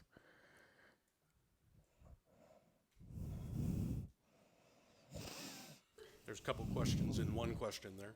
Yep, go ahead. Thank you. The first one is, any economic study that is paid for by someone is not independent by somebody's definition. We didn't pay for this study. The industry did. Our opponents, of which there is one, effectively, Right. has had all this time to provide any economic information they want. They have done no study to show that there is any support for anything they have said. As you've indicated, we have provided all that we have, plus an independent economic study. I don't want you to Respect. think I'm fighting you. I'm not. I know that, but I'm passionate about it, and I think that, as I said before, if we were to put this off, I fear that legislators who do not want, we have an attorney general who has said right now, Wichita, you can't do this. You can't do it. But he said, Wyandotte County, you can. Crawford County, you can. So any legislator up there that's being asked to vote on this is going to say, why in the world would I put my political voting record on the line for Wyandotte County if Wyandotte County has not even granted the SUP? That's why. It is not pie in the sky. Those are realities that we're dealing with. That's the reality part, yes. It is. So 120 days can be as death-defying, if you will, as a year or anything else, especially when we have the very same people, and I'm on the record in the Planning Commission, so it's part of the record, in 2011, the Hollywood saying on the record in the press that the Kansas City gambling mix will expand rather than constrict the market. When a new casino comes in, it does tend to expand and grow the market. Sheldon said, that was GM Bob Sheldon at the time, there is certainly enough business to go around. Those same people now, there's somebody else in the sandbox, have a whole different tune, but provide no evidence, no support. I mean, I know I'm a lawyer, I'm an advocate, but the fact of the matter is there has to be evidence, and there isn't any. There's been some speak and some we might lose, we might this, we might that. Not one study, not one shred of evidence. So what we're saying is the evidence that is in those studies say all tides are going to rise and all boats rise with them. That's the evidence. So that's what answer your question of why it would hurt us. All right. Commissioner Johnson did chime in before that. I will honor the call to the question with this last comment. Commissioner Johnson. The only thing that I wanted to ask is what were we expecting from this economic study? And what are we going to determine if it doesn't provide the data that we suggest? Are we saying no to this request? I think we'd have to have that information before we'd make a decision. We're going to throw another $170,000 at a study to tell us what common sense ought to tell us already, collectively. I think, the We thing. don't need an expert every time to tell us to open the window when it's hot. $70 to $92 million of investment potentially. No incentives, no subsidies, no abatements. Positive impact on our tax rolls of nearly $2 million, maybe more. That shows impact to me, and it shows commitment. And they're talking about a pledge of another $100,000 for charitable contributions. I don't know what motivations we have to continue to kind of push this down the road. I think we need to move forward with this. All right. The question has been called. It is properly before us. Roll call. Roll call. Philbrook. Aye. Bynum. Aye. Walker. Aye. Townsend. Aye. McKiernan. Aye. Mugia. Aye. Johnson. Aye. Markley. Aye. Walters. The vote is 9-0. That motion carries. All right. Thank you very much. We have a unanimous vote. Please don't clap. Point of order. Thank you very much. We appreciate everyone coming out tonight and offering your opinion. And I'd ask you to exit quietly because we're just getting warmed up for the evening. We have several items remaining. I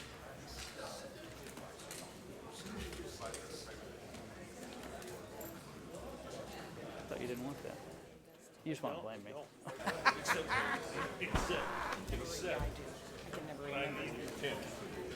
Tim? I need Tim. Tim? I need you. Don't know what I've done to myself here. You're going to go meet him? Go ahead. No. I don't know what I've done to myself. I've been you know, just scrolling along, and now I've done something. As far as what were you in? Well, I was in my agenda, Right. and I was just, You want another one? well, I've just been going up and down and up and down, I did and too. now I'm just stuck right here, and I don't know how to Win some, lose get some. back I'm to, not worried about it. I can uncheck that and then open, oops, wrong one. Sorry. She'll be mad at you now. 14 to 441, and I'm stuck on it. I don't know how to get back. I didn't work very hard. All right, we are ready for SP 2016-38. Jason Stuber with Stuber Motor Company. This item is now before us. Sir? My name is Jason Stuber. I live at 13005 King, Overland Park, Kansas. I would like to open a used car dealership at 3017 Merriam Lane. I will be storing the vehicles inside the building. I plan on having no more than 2 vehicles at a time. People will only be coming to the property by appointment only. Yep. And also, I think I sent Byron an email today. This is kind of an older satellite image, and the parking lot has since been resurfaced, and parking spots have been added. The painted lines have been added. All right. What I'm going to do is open it up to the public hearing, and after the public hearing, you'll have the opportunity to make a summative comment. Is anyone in attendance tonight like to speak in favor? If you'd like to speak in favor, please come forward. Let the record show no one's coming forward. If you'd like to speak in opposition, would you please come forward? Seeing no one come forward, the public hearing is closed. It is before the commission. Second. It has been moved and seconded. It is properly before us. Roll call. Roll call. Philbrook. Aye. Bynum. Aye. Walker. Aye. Townsend. Aye. McKiernan. Aye. Mugia. Aye. Johnson. Aye. Markley. Aye. Walters. The vote is 9-0. That motion carries. All right. Thank you, sir. You've been approved. Sorry you had to wait so long. Yeah. So a roll of the dice where you end up on the agenda? Yeah. Get it? It's very it's very prescribed where you end up on the agenda. 2016-39, Ray Henson with Car Clinic Auto Sales. If you'd like to come forward.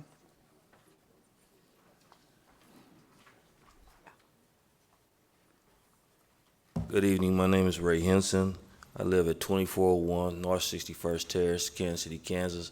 I've been born and raised here all my life. I'd like to open up a detail shop / car lot. I've been doing business for 18 years in Johnson County now. We've been #1 on Angie's List, Groupon, Living Social. We're 5-star on Facebook, and we're just hoping tonight that we can get approved to use our special permit and to keep doing business in Wyandotte. Thank you. All right, I have to open a public hearing. If anyone would like to speak in favor of this, please come forward. Let the record show no one's moving forward. If anyone would like to speak in opposition, please come forward. Let the record show no one is moving to speak. I will close the public hearing. Commissioner Murguia. Yeah, Mr. Henson, I just want to say I'm glad you live in Wyandotte County. Thank you very much, and I love it more that you have a business in my district. And with that, I'll move for approval. Second. All right, it is properly moved and seconded. Roll call. We're good. Roll call. Philbrook. Aye. Bynum. Aye. Walker. Aye. Townsend. Aye. McKiernan. Aye. Mugia. Aye. Johnson. Aye. Markley. Aye. Walters. The vote is 9-0. That motion carries. All right, thank you. You've been approved. Appreciate your business. Thank you. That brings us to Frank Lavender Jr. for a special use permit for a 2-day music festival. Mr. Lavender, you're eponymously named. Yes. Good evening, Mayor and Commissioners. My name is Frank Lavender. I live at 2615 North 38th Street on property at 3924 North 49th Drive, where I've submitted an application for a special use permit to have a musical festival, which has been traditionally known as the Kansas City Blues and Jazz Street Festival. I have donated this land to be used by the Masonic Lodge to host this event. It hasn't been held in 7 years. I think 2009 was the last time we had it at 13th and State, which was in the streets at 13th and State. So I've donated my land to the Masonic Lodge and this organization to host it on my place on private property. This event would be it's a 2-day event. It's from Friday from 3 in the afternoon to 8 o'clock at night, and on Saturday from noon until 8 o'clock p.m. It's a daytime event. Okay. I need to open up the public. Is this one for a public hearing? Yes, sir. All right, we'll open it up for a public hearing. Is there anyone left in the audience? If you are left in the audience, if you'd like to speak in favor, please come forward. Let the record show no one is coming forward in support. If you're opposed to this, would you please come forward? Let the record show no one is opposed. The public hearing is now closed. Commissioner Second. Commissioner Bynum. Thank you, Mayor. I just wanted to say that I'm happy to see the KCK Street Blues Festival return after a long absence. I did want to say that in our packet was a letter to us that I never got, so I don't know in what way it was delivered, mailed, emailed, I don't know. I never saw it, but I'm happy to support the event. Okay. All right. I would also like to ask Mr. Richardson if you could evaluate for us. This seems to be the kind of request that could be handled on a staff level. I know when we worked on food trucks, we moved that to a staff approval. Parades, we've moved to a staff approval. If there's a way that we could set some parameters under which we would allow the staff to make these approvals rather than the commission having to do it, that would be fantastic. We have a proposal to rewrite the zoning code in the next fiscal year that will be a part of your budget considerations, and I'd be happy to do that as part of that, or otherwise if need be. Is that a plug for his budget? Noted. All right, that is not a part of the motion, but I do think it needs to be worked out. So, sir, we appreciate your coming forward. It is properly moved and seconded. Roll call. Roll call. Philbrook. Aye. Bynum. Aye. Walker. Aye. Townsend. Aye. McKiernan. Aye. Mugia. Aye. Johnson. Aye. Markley. Aye. Walters. The vote is 9-0. That motion carries. Thank you very much. Thank you, sir. Thank you. Appreciate you bringing the Blues Festival back. All right, this brings us to our last item. No, we have some business. We have a consent agenda after this. Our last planning and zoning item, PR 2016-7. Mr. Chima. Bill Hutton, 509 Armstrong Avenue, Kansas City, Kansas. I'm appearing on behalf of Chima Food and Petroleum, specifically Adil and Adnan Chima are both here present this evening. They are the family owners of the property located at 2425 Metropolitan Avenue in Kansas City, Kansas. They also own 4 other convenience store gas stations in Kansas City, Kansas. I'm going to give you a very brief history on this matter. It previously was before this commission in October of last year, and was referred back to the Planning Commission for suggested revisions to the preliminary plan for this property. One of the biggest issues at that time was a one-bay car wash and the problems that are incumbent with car washes in residential areas and frankly almost anywhere. One of the big issues is being loud music, also loitering, other issues such as that.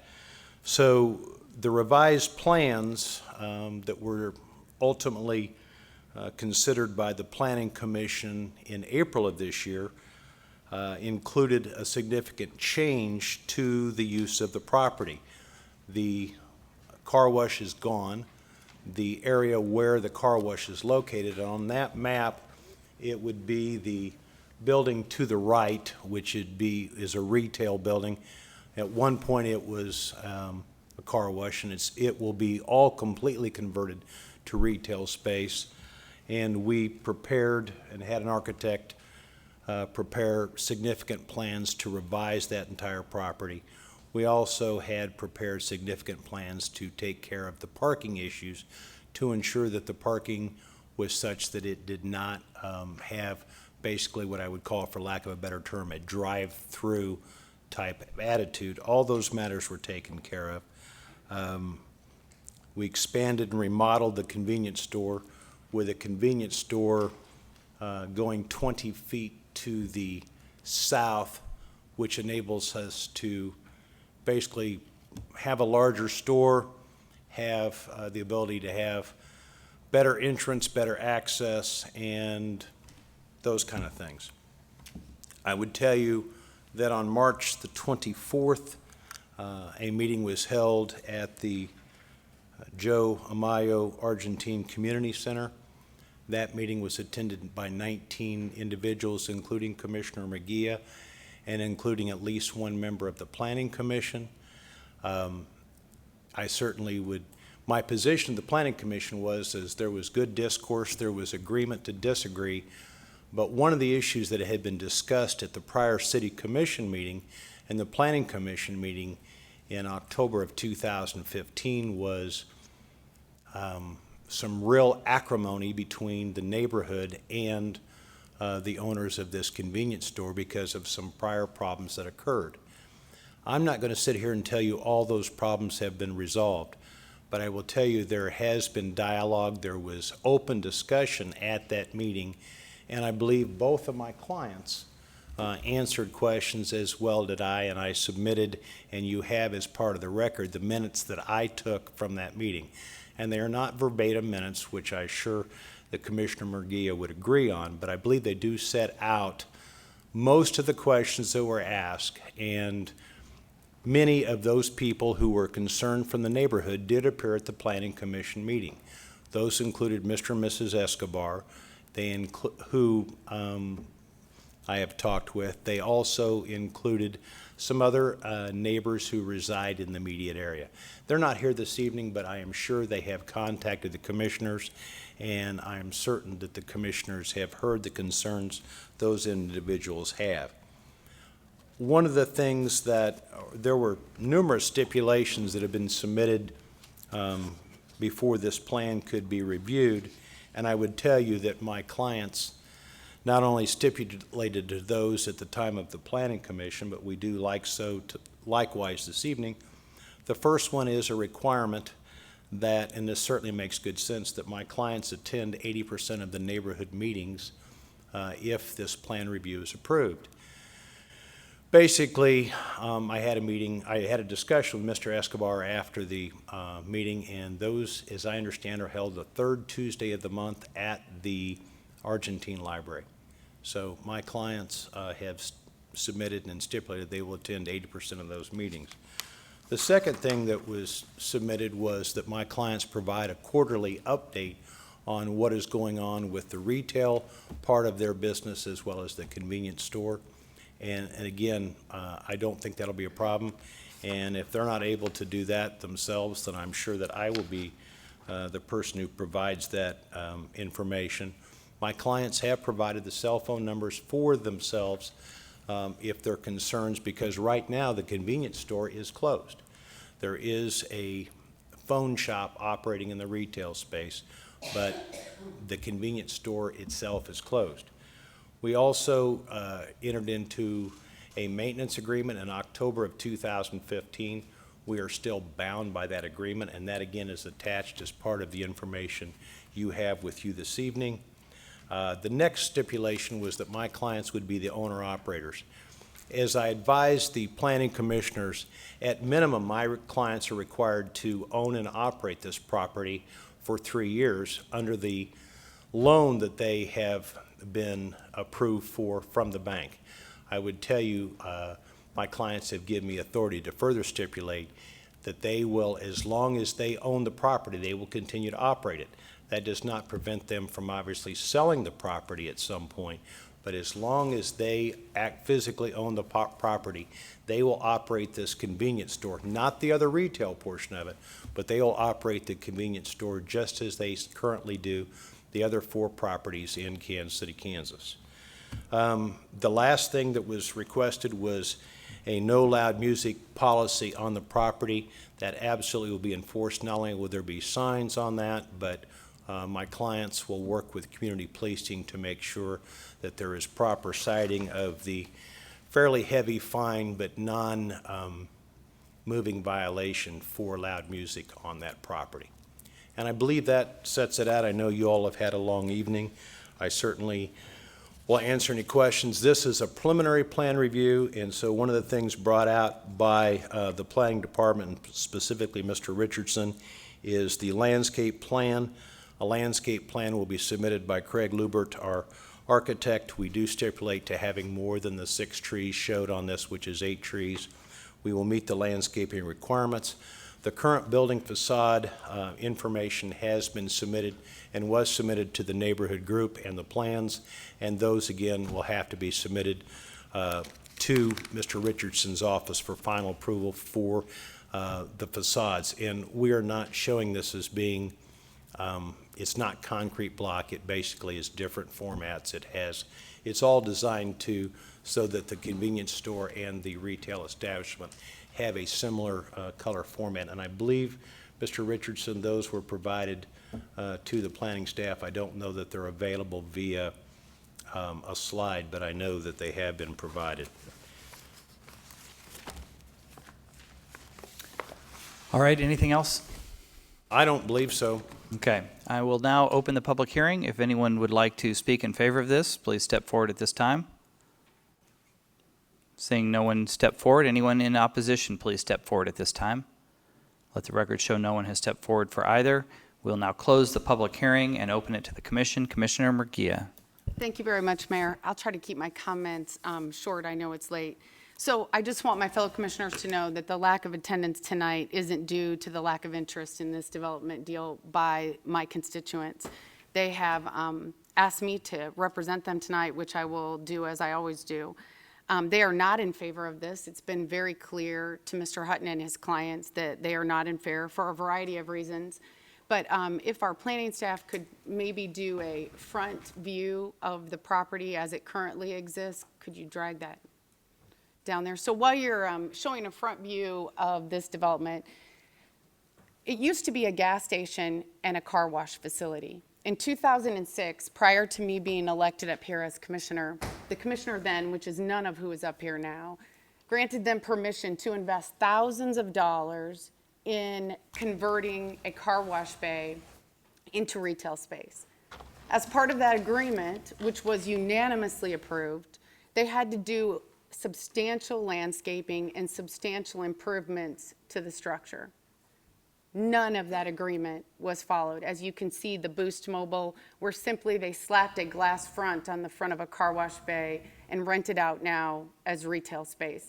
And as you can see at the tail end, where there's been some glass put in another car wash bay, that had to be, a stop work order had to be issued on that because they tried to make these improvements without coming in front of us and getting permission to begin with. The landscaping that they put up consists of those little terracotta blocks you can buy at Home Depot, most of them are laying sideways in the landscaping. The landscaping that they planted were so small that they either died or were chopped off by the lawnmower when they mowed, which, by the way, was never. For the last, since 2007 at least, the neighborhood group has taken responsibility for this area. About $25,000 in charitable funds was raised for that surrounding area. That sidewalk you see coming from one corner down to the other, that was paid for with charitable dollars. Their plan includes overlaying that with asphalt for additional parking. This is not a plan review on an existing structure. This is converting car wash bays to a strip mall, and not even a good strip mall, with owners that have a terrible history in our community of being slumlords. Not to mention this being a haven when it's open for drug dealing. We used to refer to it as drive up by your crack because it was sealed off in the back, and the cops driving by couldn't see what was going on behind the car wash. I personally, in 2006, picked up trash along this fence line where I found a semi-automatic weapon and a wad of cash that I turned over to the police department.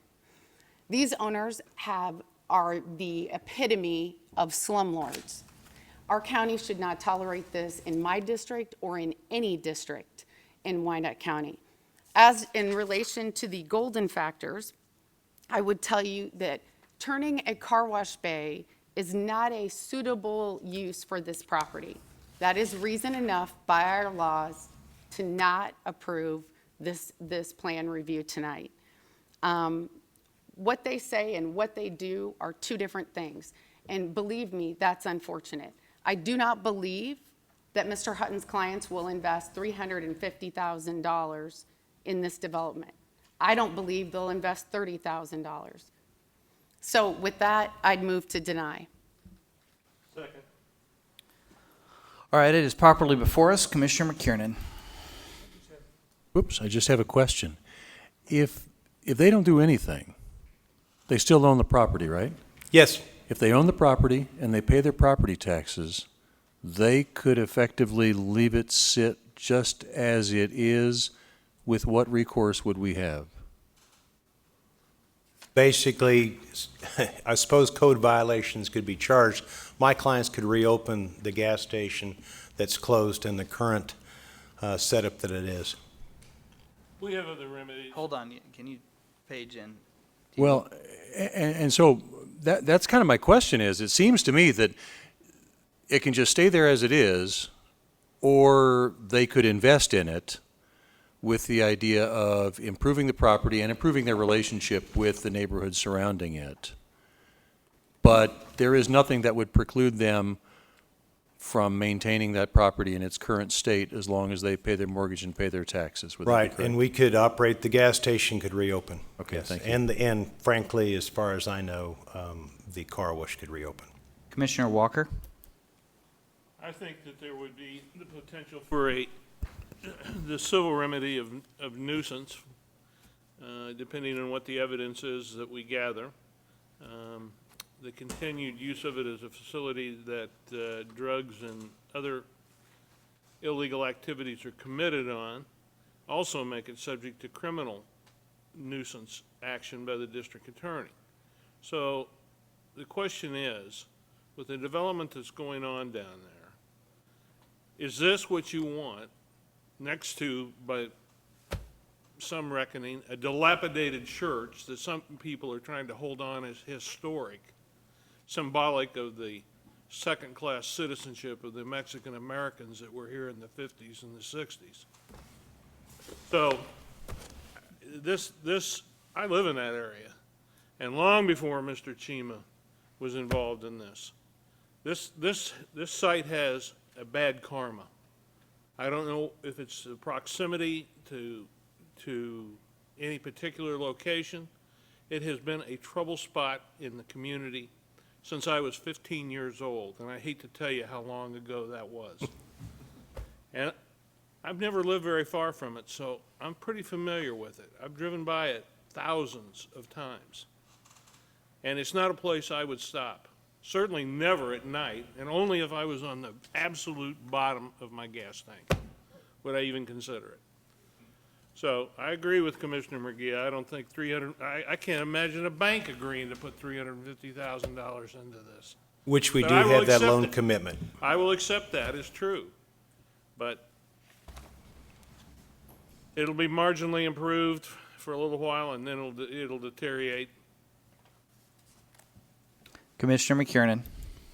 I'm still trying to wrap my brain around this. If we deny, then we lock it into its current state and effectively tell the owner you cannot make any improvements. And so we effectively lock ourselves into whatever civil criminal course of action might come from this. Isn't that what we do? It's not. Commissioner Murguia? Okay. No, that's not what we do. We are given these golden factors, and these golden factors are our legal right to deny based on these. I just cited one of three I could cite of why this is not a suitable reuse of the property. What I would like to say is they absolutely can do things. They can they can start picking up the trash. They can paint the building. They can put up different signage. There are a variety of things that they can do. The reality is that every time this place, they open it, trash blows all over the community. They don't pick up their trash. And this is the other issue, Commissioner McKiernan. They also said they were going to invest thousands and thousands of dollars in '06. They never did that. I don't believe they're going to invest $350,000 here. I think they're going to try to put what they think is a fancy finish, or as they say, lipstick on a pig, and it's not going to amount to anything. It's not going to improve the neighborhood. It's ridiculous. So yes, absolutely, it is better off because there's at least no trash blowing around the neighborhood with nothing being done to it, which I don't believe will last. I don't believe it will last long. I'll leave it at that. All right. We have a motion and a second for denial. I don't see any other comments. We are ready to vote. I will ask our legal for the number of votes required. Well, Mayor, since this is a motion to deny, it is overruling a planning commission, it would take 8 votes.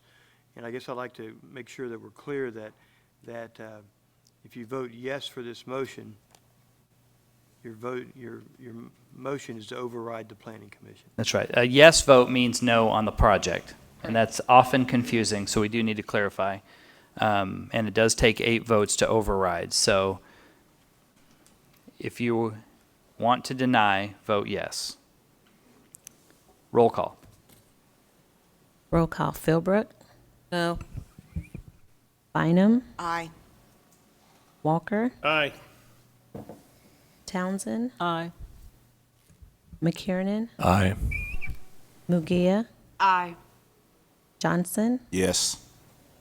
Markley, Aye. Walters. The vote is 8-1. The motion carries. The application has been denied. Thank you for coming. Commissioners. All right, our last item is the non-planning consent agenda. It is routine business material. Move Move for approval. Second. Let the record show well, sir, there's one citizen left. Would you like to remove this from the commission agenda? No. The one remaining citizen has declined his opportunity to pull these. It is properly before us. Roll call. Roll call. Philbrook, Commissioner Philbrook, Bynum, Yes. Aye. Walker, Aye. Townsend, Aye. McKiernan, Aye. Mugia, Johnson, Aye. Markley, Aye. Walters. The vote is 9-0. That motion carries. All right, that does conclude our agenda. Thank you all. Good night.